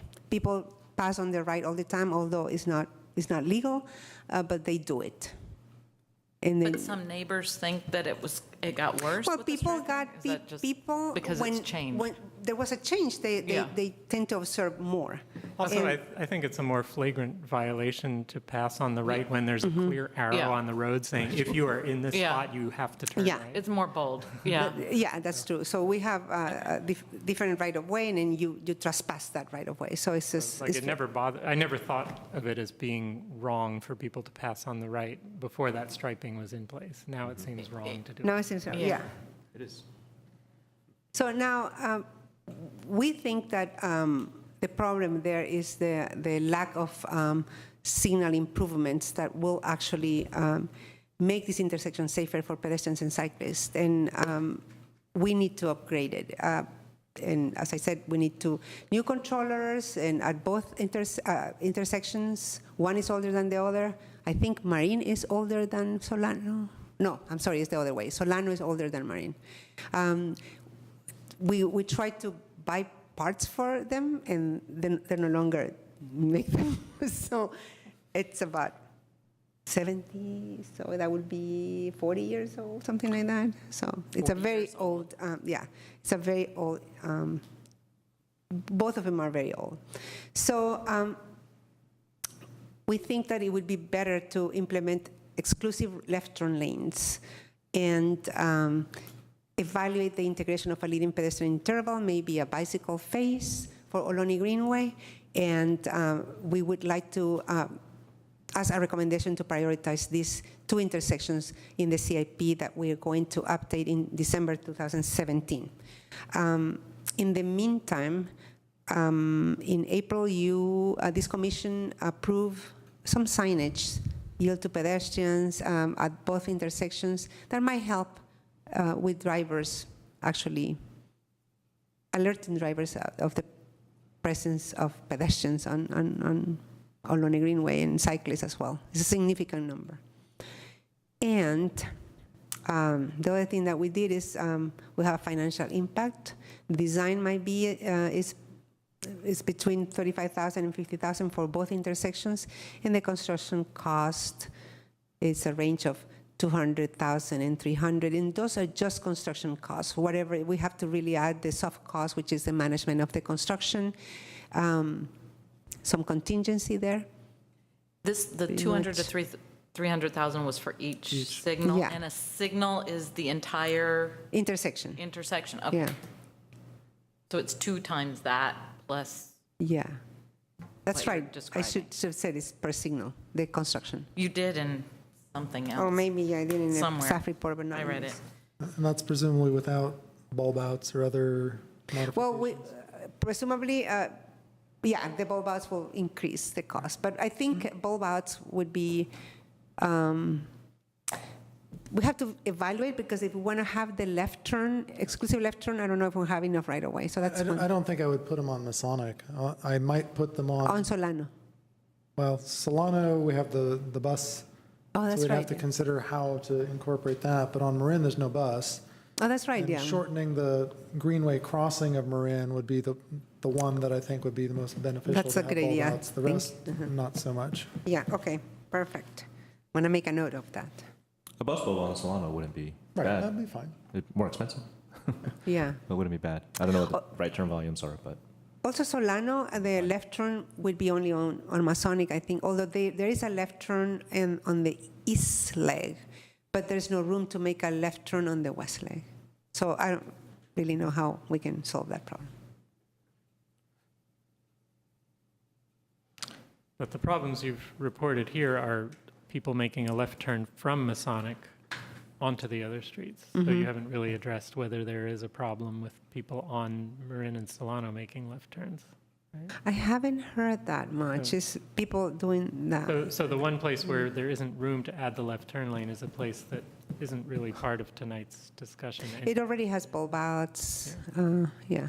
It's basically a traffic flow impact, not as much a safety impact. If the left turning car pulls far enough forward, the eastbound cars on Solano can get around them. The other one, turning left from Masonic onto Marin, for example, I pretty routinely do on my bike coming home. And yeah, it's, if there's a car stopped to turn left, you're watching the other lane because you can see the cars coming. The only question in your mind is, are they going straight? Are they turning right? And just not signaling. If you're patient, it's fine. I get a little more nervous when I'm the first car in the queue and there's through traffic going the other way and I pull into the intersection. I'm hoping the cars behind me are paying attention to my signaling the left turn. But I think, as Aleda said, that's kind of regardless of the striping, you get those behaviors. I think, but also when the striping's there, it stands out more. Like, yeah, you weren't supposed to go around, but you did. Without the striping, it just feels more natural to do it anyway. The other thing I forgot to mention is that I thought that I was going to find that cars would have to wait to fade 2 cycles of the signal when they're making the left turn, but during my observations, everything was cleared. All the cars just went in one cycle. oh, go ahead, Ken. Thanks. Signage. One of the things that I notice when I'm driving the intersections is that the lane markings get covered up pretty quickly by traffic. And I'm wondering if signage could include lane indication, like you often see on an off-ramp. Maybe that's not standard, but, I don't think you could mark these lanes any further back, certainly by the community center. But if you put a sign up that was very clear, I think that could help.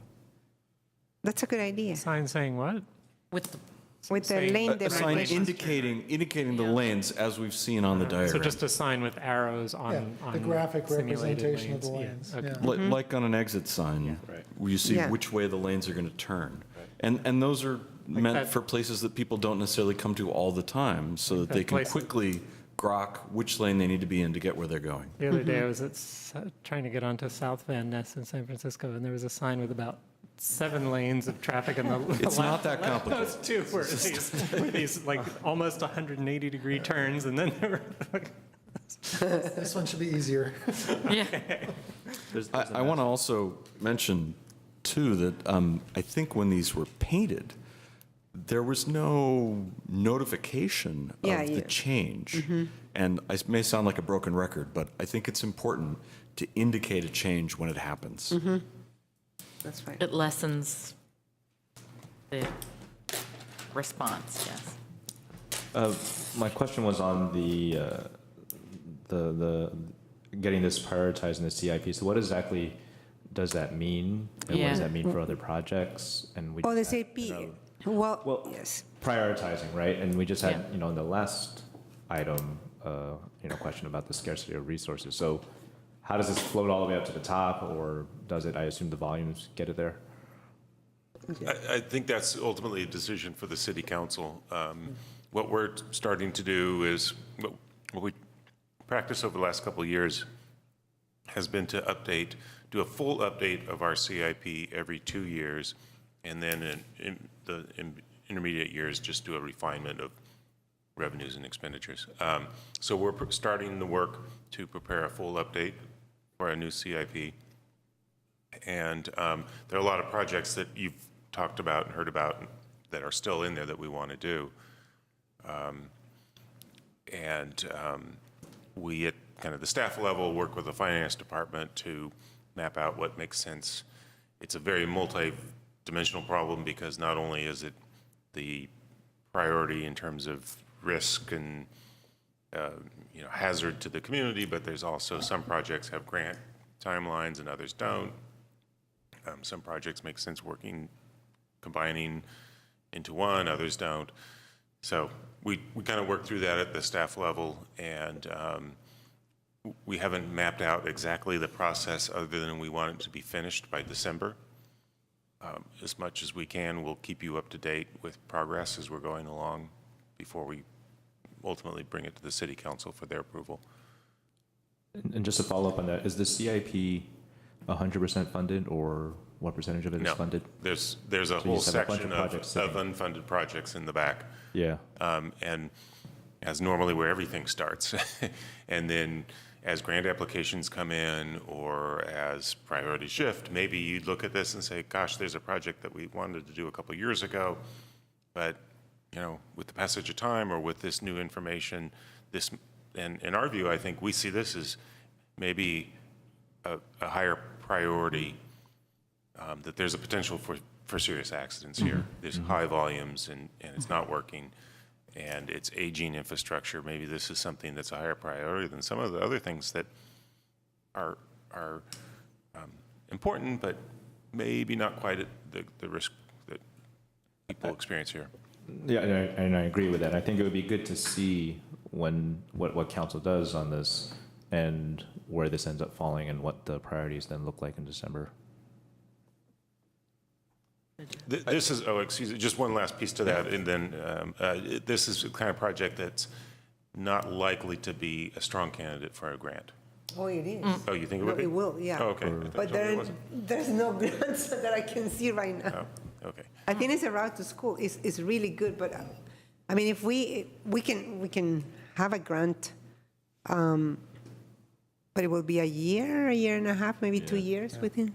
Well, the April 2018 or thereabouts should be another ATP grant application. Right, but that's we didn't apply last year? Right, no, not the augmentation. Oh, that's yeah, happening not the now, but augmentation. Next year, there'll be actually the next round. Yeah, the next round. Of ATP. But is it the year, the 2022? Starting at 2022? I think 21, 22, yeah. Because that's what we want to apply for the San Pablo Avenue. Yeah. I mean, we can apply for that one too. You can apply but- both. Yeah. You guys send like 20, isn't it? Can we borrow some stuff? That's what I'm short on. I just wanted to add that Masonic and Marin was a light that we were interested in coordinating with the lights at San Pablo and at Santa Fe. So that's another added benefit from Right, if we upgrading the have signal. updated lights, they can be coordinated. Yeah. And potentially on Solano as well, which could help improve bus routes, for example. I had the same question about, when you say prioritize, what is it displacing? But I also, if they're 40 years old, how many signals in the city are in that range? The one at Peralta, but is it Peralta and Marin? It's old, too. Seems like it is, yeah. Peralta and Marin. Close to that. And Santa Fe and Solano. Solano, yeah, it's got to be old. Completely old, yeah. That's shock. I mean, that seems really, really old in technology terms. If you flip it around, it's been a great value. It has. But I just wonder how we are capturing that in terms on the of bright side. pro-action, or do we have that kind of on our radar? Yeah, but, well, as you can see, if they have last like 40, 50 years, the craftsmanship of these signals is great. I mean, I don't think signals now last that long. Yeah. The most modern ones. Yeah. Okay. I don't know. Do you have experience with that? It's not something that we. Yeah, but It's not something we've put in the CIP in terms of kind of a capital replacement program. Okay. We haven't thought about that. We do it for other things in the city, but we don't think of traffic signals. We really ought to have a capital replacement program where we just know we have to, if something hits 40 years old, we got to do it. Yeah. But all of the grants that we got, I think, have replaced the signals and implemented new signals at Pierce. That's one new, and then the ones on the overcrossing are new because of Target and the overcrossing actually, and Santa Fe and Jackson are new. So. Caltrans has improved. What I'm sensing from your write-up too is that this is more urgent than waiting for a grant, right? We think it's urgent. We because the Solano work that we're going to hear about too, is coming up, but I think that's too long to wait for this kind of signal to include in that work. Well, I don't know. I mean, with Solano for grants, you mean for grants? Well, yeah, but that means that it's going to take about 5 years. Too long. Okay. Yeah. Okay. And then speaking of lights, when we look at these, are lights an issue in the? Do you think lights are an issue in these? Street lights? Yeah. That's another story, isn't it? So do you want to? Well, I think when we design these two intersections, streetlights absolutely need to be a part of the design. But normally you think about at the immediate intersection. Or you're asking lights throughout the whole? No, well, every time we talk about these things, I want to remember to bring up lights because, I think there's a lot of really old lights out there too. And I just don't think it's necessarily always with it, but maybe it is always. But I would like to, we don't have funding to do this yet. We haven't really figured that out, but I'd like to do a citywide street light master that's plan. another thing we need to put on this. And if you speed, they blink really fast. Yeah, that'd be great. Actually, these two locations are right next to the Greenway, and there's a fabulous light right under the BART tracks that helps add illumination to those intersections, fortunately. But all the new signals have to have street lights. All the signals. So they require that. Okay, so it's covered. Okay, good. So the recommended action here is. I have a few more questions. I'm so sorry. Actually, I'm kind of serious about that. I thought I had started over there. So I think I probably spoke before, but I have more questions now. So if we decide to say, yes, we want to upgrade these signals, does that mean that there's a design process where plans are brought to us that describe what the sequence of phases is? And it will be similar to the Safer School plans that we brought here, and you will have I imagine there will be some options.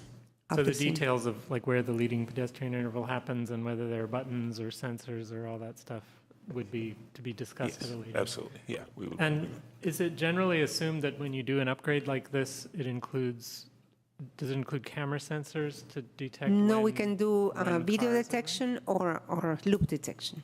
running? Okay. What did you, beacon or what? Video. Video or loop. Video, like recently we've done video, but But is it assumed that one or the other of those would be included as part of the upgrade? Yeah. Okay.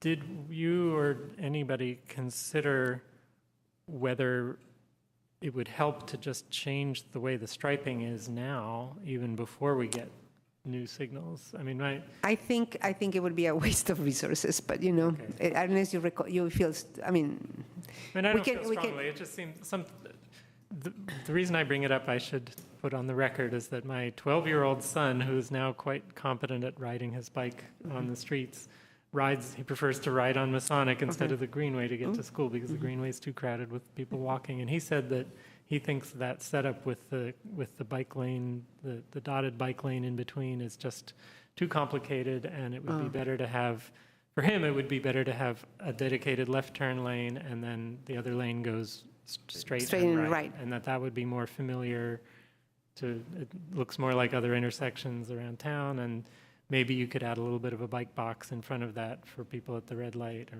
I don't know.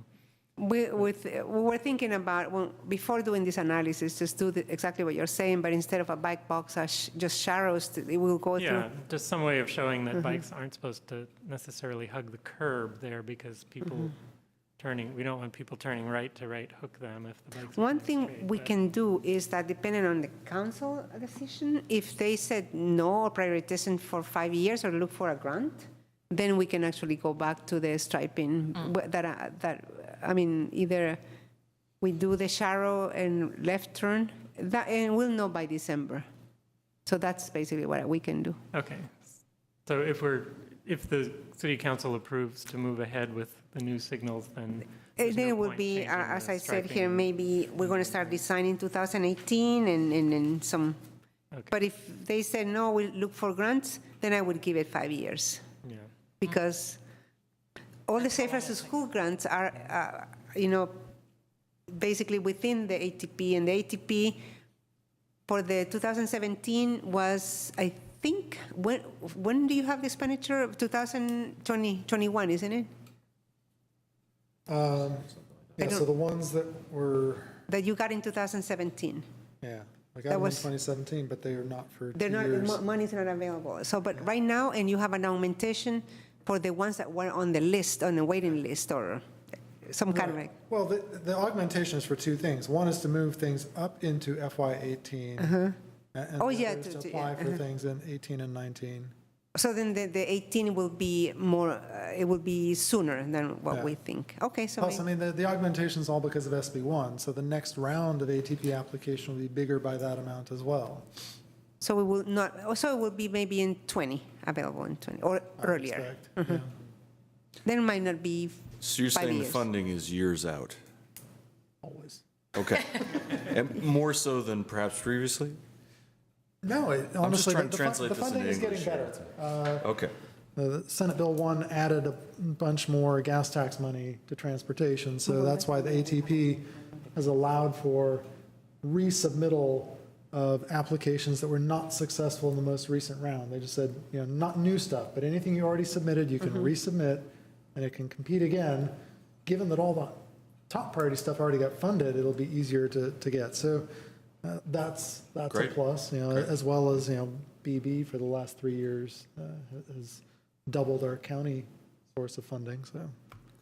But it sounds like what you're recommending is that if we go through the city council and the conclusion is we can probably get this done in the next 2 years, then we shouldn't waste time trying to change the striping between now and then. Because it takes forever we have to really have a new pavement project. And look, we have Peralta, and we haven't done anything since 3 years ago. So, because we're going to do it with the pavement, and then now we have the ATP striping, the rest of the 14 projects that we're approved, and more than approved, and we need to do those. Whereas it's- if the signal upgrade happened, then there would be new striping to go with that. It wouldn't Oh, have yeah, to wait yeah, for of that course. I point mean, in that's what the we are cycle. recommending here, just. Okay. Any other? No. So you are looking for approval of the recommendation to the city council to amend the CIP to include signal improvements and striping modifications. And do we, I'll move the staff recommendation. Second. all in favor? Aye. Aye. All aye. All opposed? None? We approve it. Thank you. 6.3, complete streets planning process for Solano Avenue between Masonic and Ventura Avenue. So this is an item that's going before the city council next Monday, and apologize there wasn't a little bit more cushion of time between the two, but to give you a little bit of background, in 2015 we submitted, later prepared a grant application to Caltrans for planning funds to study improvements, complete street improvements to Solano Avenue. The application was prepared in coordination with the Local Government Commission, which is a nonprofit group based in Sacramento, the same organization that we worked with on the complete streets planning study for San Pablo and Buchanan Street. And so that collaboration was very successful, and this grant application has been successful as well. What we're looking to do is, in the near future, is prepare and release a request for proposals. The planning area that we're interested in focusing on is basically from the BART tracks east up Solano Avenue. We want to touch on all the major complete street issues, of which there are lots in that segment. The sidewalks need upgrading. We may want to look at bus stop placement and location and function. Street parking is something that affects the safety of complete street users, bicycle facilities, and then kind of the economic function of the street as well. There's lots of driveways, and although we don't know of any major proposals for new development along there in right now, you never know. The Safeway property is an example of something that someday probably will be redeveloped, and there are other sites along there that certainly could surprise us. Some of the other things that would normally be part of a study like this that we'd like to include: public art, directional signage, some gateway improvements. We have that kind of funky piece of steel, welcome to Albany thing on the westbound direction of Solano that probably could use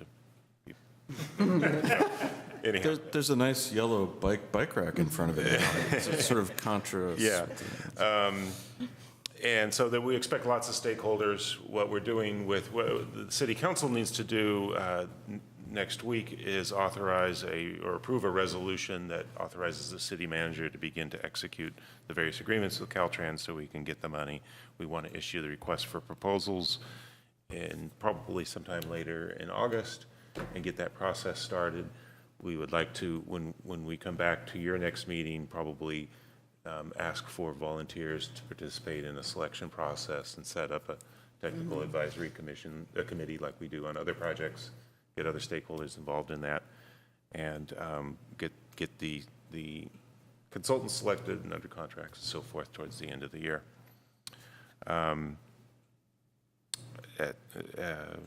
Yeah, I think that's the main point that we're looking for this evening is just any reaction that you have on that, any direction you want to give us, or any recommendations you want to make to the city council on moving forward.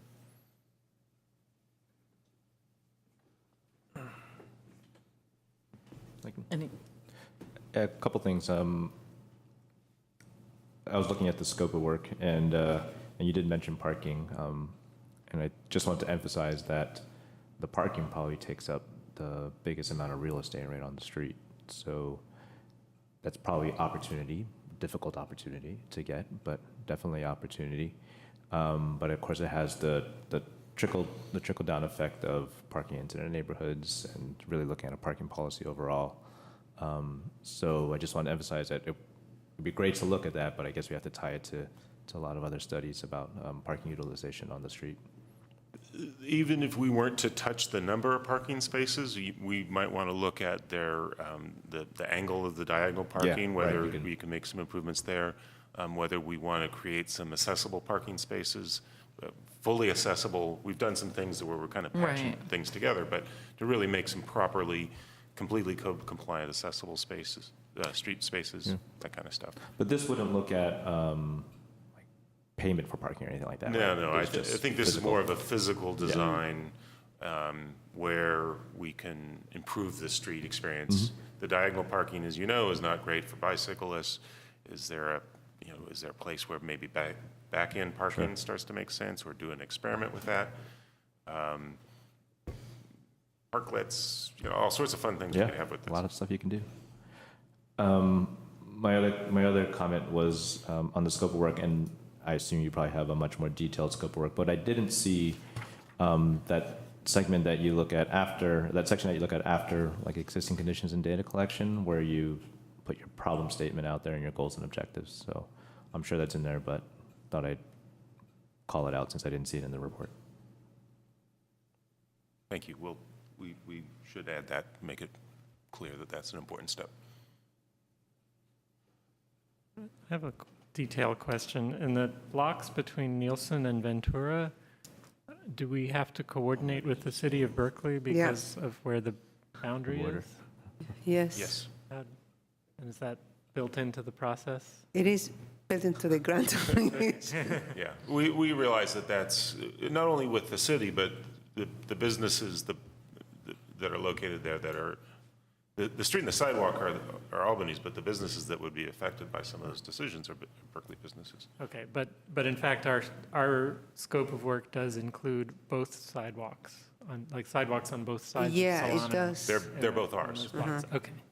All the public right-of-way is Albany, so speaking on behalf of the city of Berkeley, we'd be delighted for City of Albany to enhance the street, but other than the stakeholders, the businesses within Berkeley, I don't think that the city of Berkeley would have a direct stake in that regard. I mean, transition points aside, as Jeff said, the entire public right-of-way is City of Albany. Okay, that's what I was trying to understand. Thanks. Another complexity to this stretch of roadways, there's lots of utilities in the sidewalk and in the roadway. There's City of Berkeley sewer lines, as an example. So there's the technical constraints that we don't completely have our arms around. So Lower Solano was done in conjunction with a major sewer rehab project, as I recall. Is there an intent to do significant utility work, or is that incidental? We would have to look at that to see whether, I don't know the condition of those lines. But AT&T and PG&E and so forth have lots of, if you walk along those sidewalks, you see lots of vaults. You can spend a lot of money moving their stuff around. Which we probably don't want to do if we don't have to. Can you take 1 second to explain? So Caltrans grant, and then we have to do a small match to, what does that mean? That's largely an in-kind match, or some things that Caltrans doesn't like to pay for. I think they don't like paying for food and drink for events and that kind of stuff. Okay.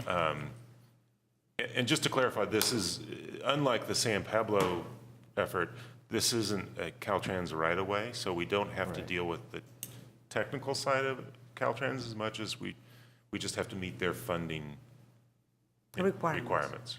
Okay.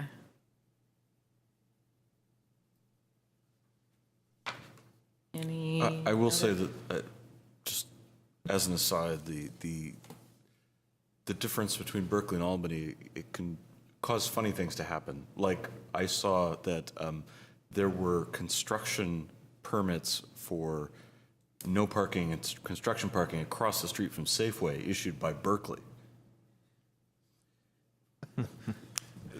That was probably something that we knew about, that. Oh, okay. Of course you did. The city of Berkeley. But it seemed odd. The city of Berkeley had to do, I think in that stretch, a sewer repair project.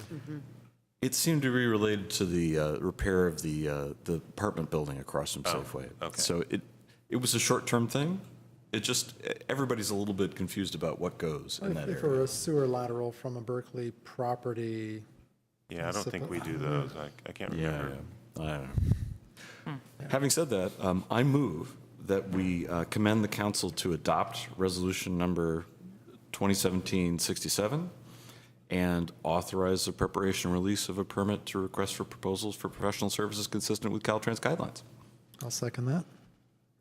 All in favor? Aye. All opposed? No? We have approved the recommendation. 6-4, Solano, oh, that's what we just did. I'm sorry, I didn't do. It's okay. No, we did 6-3. We are doing 6-4. Oh, we are doing 6-4. Park and ride.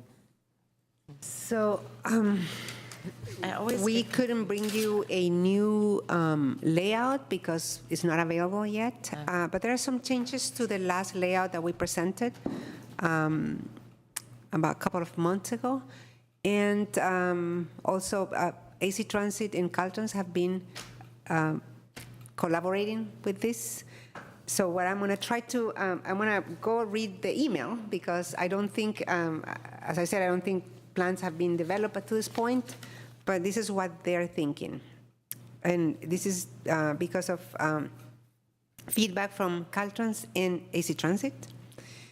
All right, so there is an idea to put an AC Transit stop here or somewhere around here. And Robert, you if you want to correct me, please correct me. This is the Buchanan overcrossing. So there is the alternate path here, that going from the Target East Shore Highway, coming down. But the bus stop, my understanding is that it's going to be here, or in the.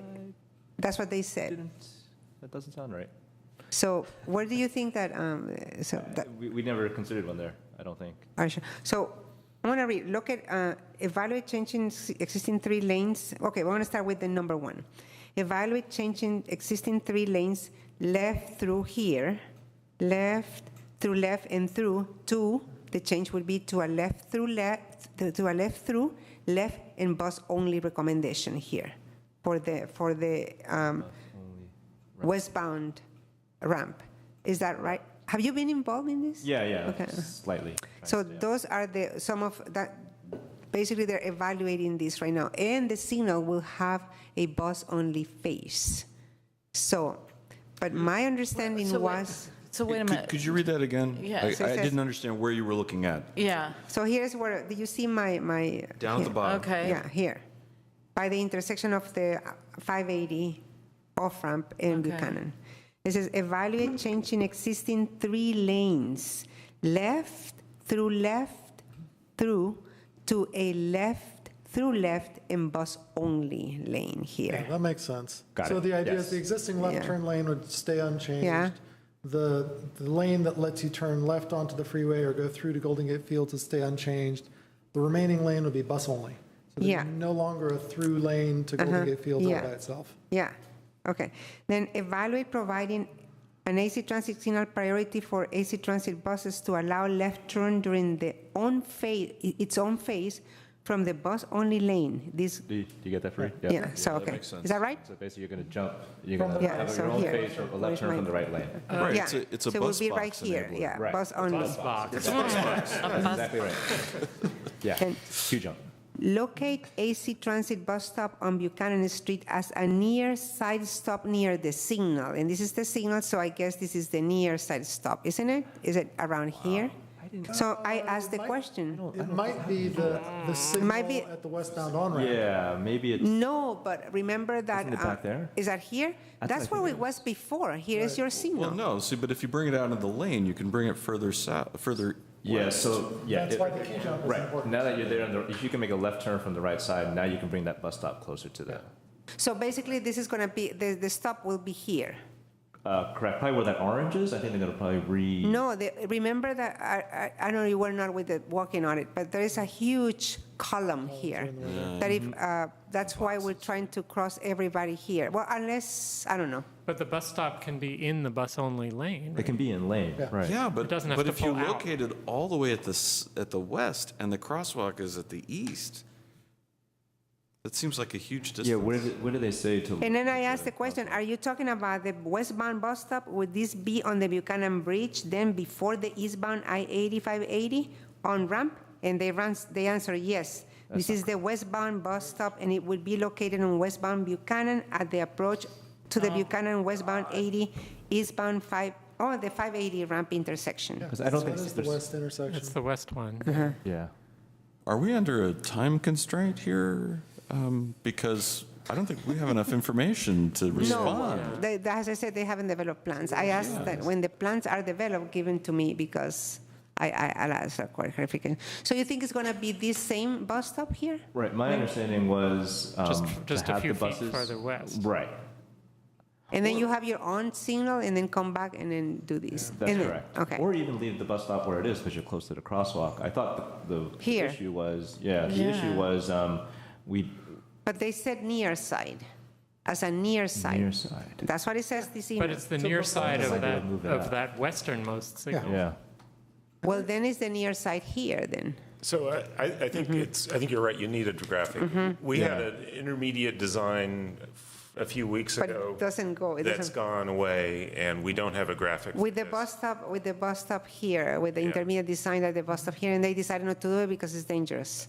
Did you see that one? Robert? Yes, and then I think Caltrans said that you'd have to repave the whole on-ramp, Oh, I see. which is like a $500,000 estimate or something, so. I think what's in question is the exact location of the bus stop between the on-ramps The of westbound each bus direction. Right, bus stop. right. It looks correct. like the orange are refuges. Yeah, they're maintenance vehicles. That's the maintenance Maintenance vehicle pullouts. pull-out. Yeah. Maintenance pullouts. They could load the bus in the bus-only lane. It'd probably have to be about 30 feet back from the stop bar, because closer to the stop bar, there's columns and Yeah, signal yeah. box in the way Yeah. at the curbside. Well, if you have the whole lane open, Can you why just not leave have it the back bus there? stop further east Right, near just the continue crosswalk, straight. and then it gets loaded up and just steams down its own Much lane, better. Does it widen out triggers the light. at the intersection? It doesn't widen at the intersection, does it? It doesn't flare out. So it stays the same width. So yeah, you could put the bus stop closer to the intersection, which is where it should be for the pedestrians. Yes. But as Ken was saying, you could do it at either end. Yeah. The only question, I suppose, on the east end is whether the grade works well. At the west end, you're close to the sidewalk. At the east end, you'd have to do some significant grading to Yeah. get a curbside bus stop there. Got it. Okay. I remember one concern maybe from the traffic engineer was coming down Buchanan, you're on a decline, and then you're going underneath, so that you have the decline plus the sun to shade type of change for visibility. Yeah, the transition. So maybe there was a thought of moving the bus stop further down from there. But it all really depends on where the crosswalk is. I think that's the biggest piece. I think that they said the crosswalk is going to leave it where it is here. If the crosswalk's there, then the bus stop should stay near there. Yeah. Right. They don't want any If it's a- crosswalks here because of that visibility, that column. That's right. Yeah. Yeah. No you're right. Too crosswalks here. complex. Yeah. It's Yeah. here. So the bus stop should be near the crosswalk. And then the other thing is that maintain bus loading zone for employer shuttles on Buchanan Street as far as a far side stop, it says. Cannon Street, far side. So then I asked the question, are you contemplating 2 westbound stops, one for AC Transit on the Buchanan Bridge and the other one for the shuttles past the I-80, 580 eastbound ramps? And they said yes. Yes. Right. So separate shuttle stops from AC Transit stops. Okay. And where would that be? I think in front of the AC Transit stop. Down there. Okay. Further along. Great. So the fencing is important, right? Now that you have private shuttle and AC Transit, you don't want people running Walking from- across. yeah, trying to catch a bus. But if there's, if they've cited visibility issues, that was for the bus, but we send people, That was here. pedestrians across? Oh, that was, So the The crosswalk, visibility yeah, was back there, here. you're okay. okay. That was there's a No, I column thought you here. meant like Oh, sun underneath. Sure, issues, sure. you know, I like. think the crosswalk will be exposed. Yeah. Okay. So, and then they said, relocate the carpool pickup from Buchanan Street to inside the lot to address concerns about potential double parking and blocking of bus-only lane. Caltrans and AC Transit had concerns with non-bus vehicles creating congestions in the bus-only lane as they wait to pick up passengers. The carpools would enter the freeway by exiting the parking lot and turning right. There's a keep clear marking on the eastbound Buchanan lanes to accommodate exiting vehicles. Then carpools can make a U-turn on Buchanan and left turn onto eastbound 80 towards San Francisco and the South Bay, subject to further Caltrans review. So the carpools will have a hard time to actually, I guess, they have to, I don't know how, Are you going to make a U-turn to get in? Or they're going to be, I mean, I don't know if they're going to be a U-turn here. I think they'd have to. Coming from Buchanan? I mean, unless they came off of The 580 freeway or there. something, yeah. That's a lot of turning. It is. Yeah, it says the carpools will enter the freeway by exiting the parking lot and turning right. We propose to add keep clear marking on the eastbound Buchanan lanes to accommodate existing vehicles. Then carpools can make a U-turn on Buchanan and left turn onto eastbound 80 towards San Francisco and the South Bay. That's what so they might have to allow the U-turn here then. You U-turn twice, right? To get in. Yeah, you Here, turn to get in and then you And turn U-turn to again on get the out. way out. Yeah. Well, let's see what they come up with in the drawing. So So it's a keeping. It changes all the time. Keep on changing. if there's an issue with the eastbound 80 exiting bus stop, the idea of the bus-only lane on westbound Buchanan, conceivably a bus could exit 80 eastbound, turn left onto Buchanan, use the same bus stop, and then make a U-turn because they're way over on the right side. So Oh, that, that'd be interesting. I mean, it's a huge U-turn intersection, and if yeah. you're starting from the right, I think you could actually pull it off. I wonder. I don't know if it'd be desirable from an operations perspective. Yeah. So you're thinking you'd eliminate a crossing? Well, potentially. I mean, you can- could use what's the the same advantage? bus stop Yeah. for both the eastbound and the westbound buses. Right. If there's, I mean, you're coming off of an on-ramp, right? So Yeah. what's your speed limit there? It could be, it varies, right? But it's, design speed's probably, somewhere from 65 to 25 or something like that. Yeah. Well, 60 to 0. I mean, you have to stop zero, at the stoplight. right. The So, light's red. so if the speed is fast there, then there's an issue with either pedestrians crossing in front and not being visible, or the bus trying to get back into the lane. Yeah. That's possible. I've never seen that though. I've never seen a U-turn. I haven't either. It just occurred to me it was probably physically But possible. it's very wide, yeah. You'd have a huge radius. But if you're on the Caltrans right side. allows that, I mean, it's just. Does that increase the The number of left turn's signals creative they have enough. to go through? So if the bus is, You would, yeah. the bus is at that point going on Buchanan or getting back on the freeway? The buses are making a right on Buchanan. Right, so they only have to go through one signal if the Be the quicker, stop is for there.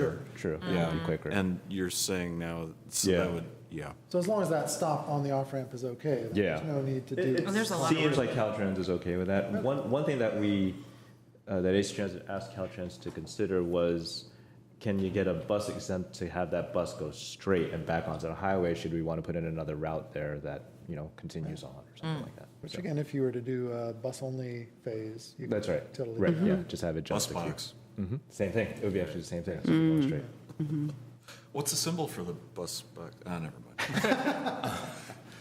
I'd like to continue my habit of expanding the scope of what we talk about slightly, if you'll indulge me for a second. But recently down here, coming out of this light and turning onto 80, and I guess that's westbound at that point, you can't, the way they've installed the signal notifications that the light is on, so meter on, they put those walk signal type boxes, but you can't actually see them when you're lined up here.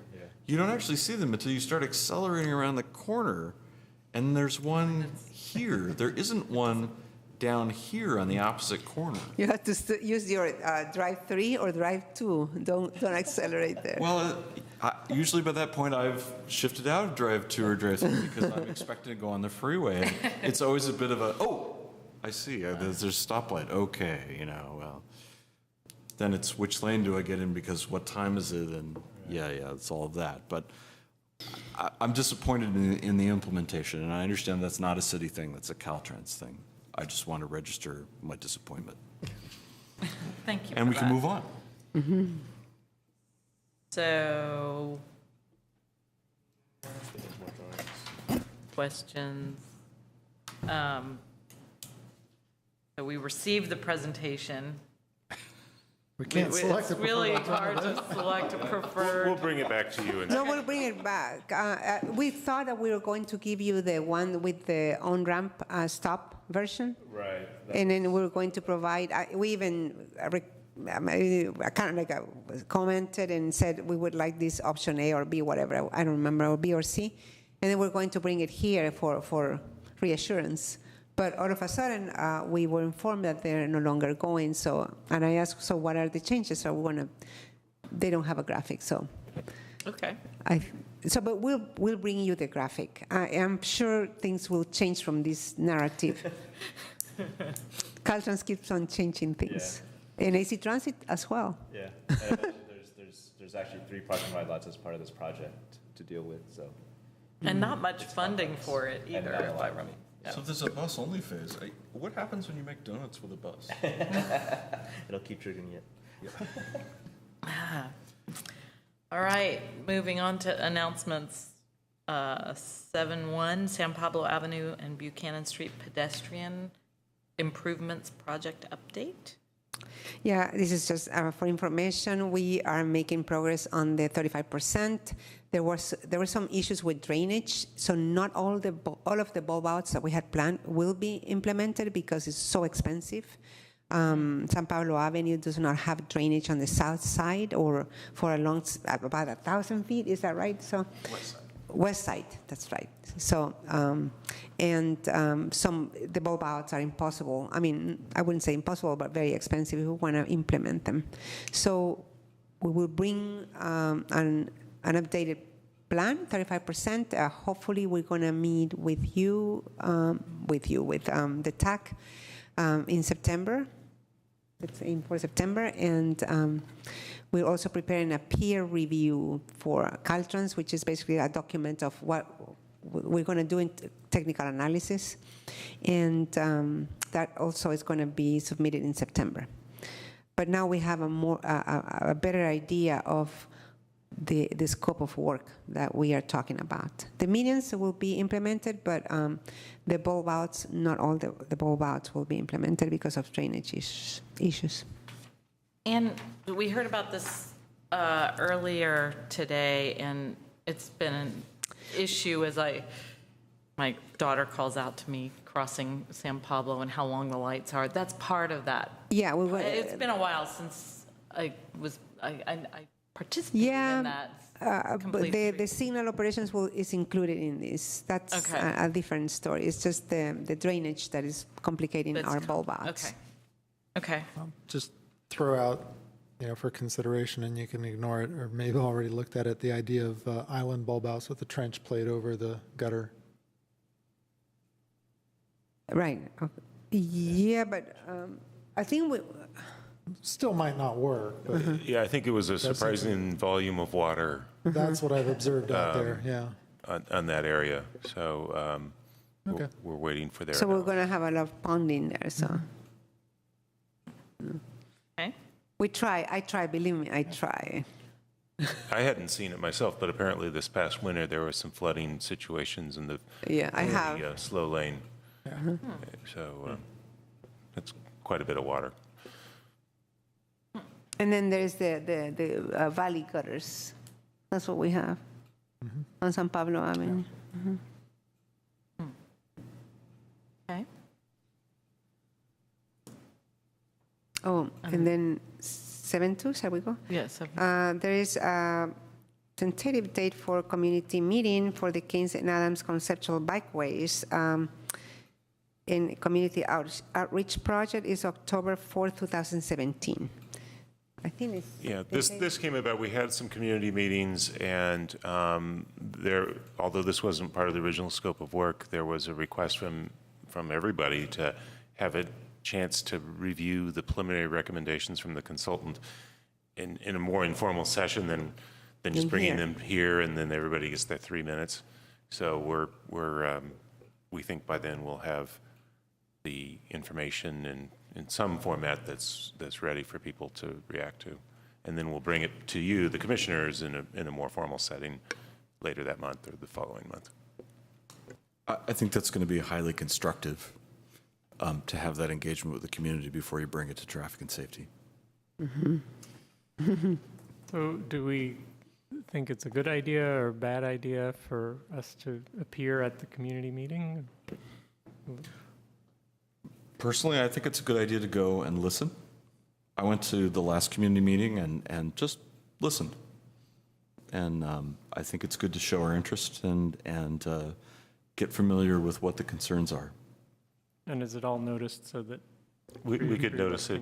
I do think that people who would prefer not to have it a meeting that you run. It would be more informal with us and the consultants just having a back and forth. We had, I don't know, 20 or 30 people at the little community meeting here. So you think some of the community might prefer for us not to go to the meeting? Oh, no, I think they would be happy for you to be there, but I don't think they're looking for you to, as a commission, weigh in. Right.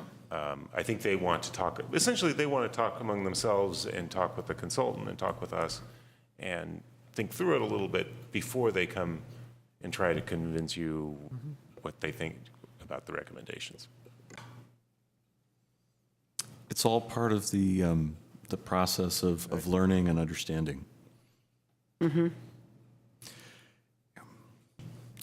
But they can attend the meeting. I mean, the Oh, sure. commission. Yeah. We can make sure it's noticed so there won't be any Brown Act issues if that's what you end up wanting to do. It's not a problem.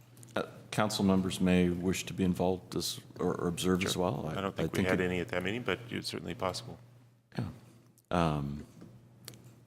You know, it's going to come before them at some point, presumably. So they may wish to find out what's going on. I'd like to mention that the cycle track and cycle signal on San Pablo are up and running.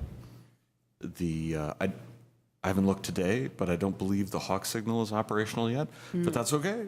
I led the Bike About Town through there last Friday night, and you know, the raised median, or the protected median, I should say, it's not raised, is a fabulous help to getting across San Pablo.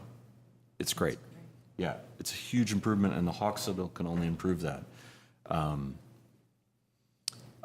I will say that there's a slight sightline issue crossing from west to east, because there's a huge pole just to the north of the entry to the street, and to really see up San Pablo, you have to pretty much stick your head out into the street.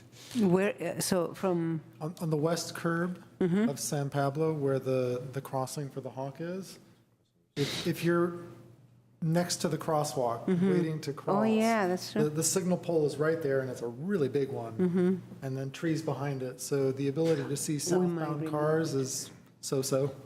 Not much we can do about that. The button is back along the retaining wall, and the trees are a little immature now, so it's hard to see past the Maybe trees. when they get taller. I think when they get taller, that will resolve.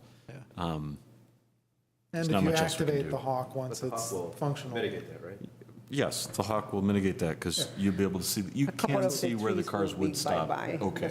But I think the design takeaway from that is try to put your signal poles and other things downstream of the pedestrian crossing, not upstream. Right. Yeah. Just, I try to do that as a default in design, is if I'm putting any kind of post or whatever, it's to the right of the pedestrian, not to the left of the pedestrian. I think, you know, we didn't get to that level here of I'm just delighted that we understanding. got the thing. Yes, absolutely. We didn't get to an understanding here of that, of the size of the poles. Yeah, And, that's very true. and your point is well taken. And thank you. Will there be any kind of planned opening? Yes. We'll do something probably early September with a conjunction of the Belmont Village had an event for the unveiling of the public art sculpture on San Pablo a couple of weeks ago. They're doing lots of marketing things, so if you're interested in that, you can contact them, and I think they have open houses and tours and things all the time. But in terms of the other part of the project, Caltrans has expressed an interest in being able to participate in something. The other public artist, an organization called Future City Labs, forget the name of the artist, I'm sorry, it's Jason, I'm not remembering his last name. He would like to do something as part of that. And then the retailers would like to help kind of announce their opening. So we haven't put any structure to it yet, but there'll be something like that where it's a combination of different things. I understand East Bay Bikes or the Strollers and Rollers may want to participate. If that's so, that would be great. There's a potential for handing out bike link cards to go with the bike link lockers. And Bike East Bay may be able to do that. Right. So, yeah. And Strollers and Rollers would definitely like to make a big deal. Okay, that would be terrific. So we want to do it when some of the other tenants are ready to open. It's a little bit more valuable to them and more goodies to give out, get a free haircut or something. I don't know. Great Clips is one of the tenants. But the Habit Hamburger will be opening soon, and Starbucks should be opening soon, probably in the next few weeks, hopefully, and Pet Food Express. So once they're up and running, that would be a good time to do it. You can have dogs and cats for free. They will do a pet adoption day. Absolutely, they promised that. It will be raining dogs and cats. There you go. That's what I was thinking. All right. So if people are concerned about the way the signal phasing works for the bicycle crossing of Monroe, Talk to us is that Yeah. something we can as soon as work on? possible. Yeah. We're trying to sort We're it. trying to fix some things too. But if you have concerns, just let us know. Okay. I mean, is that something we should agendize as a commission? No, August meeting. I would just send us an email. It's that's faster. something we're dealing with in real time. Okay. And we don't meet next month, Yeah, that's what I'm right? saying. Yeah, So we need to, yeah. in September, the developer and everybody will be gone. I guess. Okay. So you think you'll already have possibly made changes to that signal between now Well, and... if you have some issues right now, let us know because Caltrans is putting together their punch list. Okay. So please send me an email or send Jeff an email. We're aware of what some of the things have been posted on the Strollers and Rollers. Yeah, I mean, all I have is what's been talked about in the Strollers and Rollers discussion group. So if you've already seen that, then... And some of it is technical. There was some electrical issues, but some of it is kind of operational conflicts that... One thing I would like to see is to have a pedestrian recall at the signal. And it's not pedestrian recall. People have to push the button. And if they don't do it, I've seen people waiting 3 cycles of the signal. It's about 3 minutes. And then they, so that's one thing. Also, if you arrive just after the light turns green and press the button, you have to shouldn't wait. have to wait for it to turn red again. And Yeah. Yes, that's setup, another yeah. thing we saw today. If you're within the max screen for the traffic and you push the button, you should still be able to get a pedestrian phase, but Right, that as long as depends on the there's settings. time. But it's not set up that No, way. that's, Keep in mind, we usually have these issues when a new signal kicks in. It takes us a few months to kind of have a shakedown. And But at least one of the issues that Strollers and Rollers brought up, tell me if I'm going into too much detail for something that's not agendized, but at least one of the issues was about kind of the concept of the bike signal. Is it meant to be an exclusive phase for bikes and then it turns red while the traffic has their green light, while the motorists have their But green things light? that Or we're is it allowing meant the to- right turn. Or is it meant to be shared the way a walk signal is shared? And I think that is a kind of a philosophical question about what is that bike signal head for, and it's not really an operational question. So There's I think that's what by this. There's possibly a way of dealing with that. I was going to suggest after the meeting, but I'll just throw it out there now, that if during the non-bike exclusive phase, you run the bike signal in flashing yellow, cross with then caution. you're okay. Cross with caution, that would be fine. Yeah. Is this something that we have? I don't know that that's a standard, but in terms of what I envision as the standard meanings of different signal indications, flashing yellow is proceed with caution. So this morning I rode up for the first time on the trail path, and signal lights green, bike lights red, looking around going, well, do I go? If I had a flashing yellow, I'd say I go, and I would look over my left shoulder and make sure there's not a car about to turn right. That would make sense. Can you write a paper on that to submit to Caltrans? And We can talk to Caltrans. Actually, I'm meeting with David Mann on Monday about that. So whatever you're willing to do, Fareed. Whatever you're willing to do. I want to mention that since I walk through there on a regular basis in the morning, there was a Berkeley trash collection truck that twice violated the no left turn from Dartmouth. Oh, yeah. And I did speak with somebody at the transfer station who could help change that route. So they've been notified. I haven't seen that recently, but it was dramatic. They had to go far out of the way to get around the Wrong island. way driving involved there.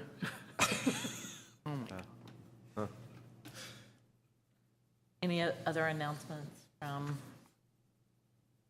future? Well, there's, there was an issue alluded to earlier tonight about UC dropping funding for crossing guards. So on Monday night's agenda at City Council will be an item about future options for dealing with a cut by half in the funding for crossing guards in Albany.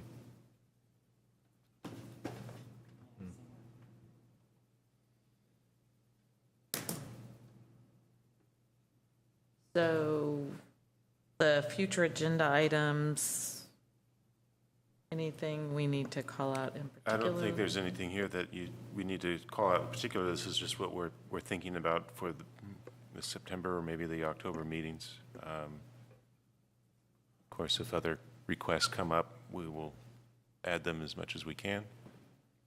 So then I wanted to go back to Bill Adler, who asked about the one parking spot that we have talked about here before. On Pomona? On Pomona and Marin. So is she asking for anything that goes beyond what our normal policy provides? I think so. Our It's on the policy was near 20 side. feet on the near side and 10 feet. 10 feet on the far side. And then she's asking for the far side. I mean, for to Departure side. to have a 20 feet on the far side. Because that's the problem. But so there is 10 feet there now? We don't have anything right now. So the question is, how much would it help her if we just did the 10 feet? Nothing, not It'd be much. better. I mean, the truck in the picture looked like it was pretty much right there. Right at the corner, At the curb return. Do you think that it's not 20 that she needs there? Why? She may want 20, but again, 10 feet is an incremental improvement over what's out there now. And 10 feet is within your discretion, right? I mean, or that's... You can just do it without us. Yeah, I don't think this needs to come back to you. I think there are two parts to it. As with everything else, we were juggling a lot of things, so we Right. haven't gotten the policy to council. We'd like to do that. And irrespective of that, there's just, as Aleida said a couple times tonight, we've got a backlog of things that we've committed to the community in different neighborhoods to do that we just haven't gotten a chance to. And they're all really important safety things, and we hope nothing horrible happens. but we just, the Public Works Department has gone through a big change, and they're plugging away at this stuff, but there's only so many of them, and this is the kind of thing that our maintenance crew has to deal with. So it's going to be on the list, and I think there'll be a good outcome. It just frustrates people that it takes, it seems like it takes a long time just to paint a curb. Shouldn't be that big of a deal, but we're just working them one thing at a time. You know, when we discussed that policy, I don't think we took that sight line into consideration, right? That it's coming up on Marin and you're looking at the far side, and we didn't, you know, the 20 feet on the near side was when you're approaching the intersection, and it's to your right side. And then the other way is for, I think, cars on Pomona, right? And then seeing pedestrians crossing. We didn't consider this It's mostly for pedestrian benefit, yeah. Yeah, yeah. And this benefit, or this movement also into a narrow street, I don't think we No. Although, think about it that way. and again, we probably shouldn't discuss it because it's not on our agenda. In honor of Alan, the other Alan who died recently, I think we should table the matter and perhaps bring it up at a future meeting. Yeah. We've gone beyond what we should really. Yes. So, yes. It's okay. So we do not have a meeting. Riffer. Alan Riffer, sorry. Oh, Thank you. No meeting in August, but we take this back up in September, correct? yeah. Okay. And then the other item, the San Pablo and Clay, we'll just address that in the San Pablo work that's being done. Yeah, I think that it also, well, it actually also came up in the Keynes and Adams walk. Okay. That's, although it's not exactly in the footprint, it was an observation was made that that's an issue as you're coming to the end of Adams, that signal is not great for anybody. So we're aware of that. Okay. Time to adjourn. Thank you all. Thank you.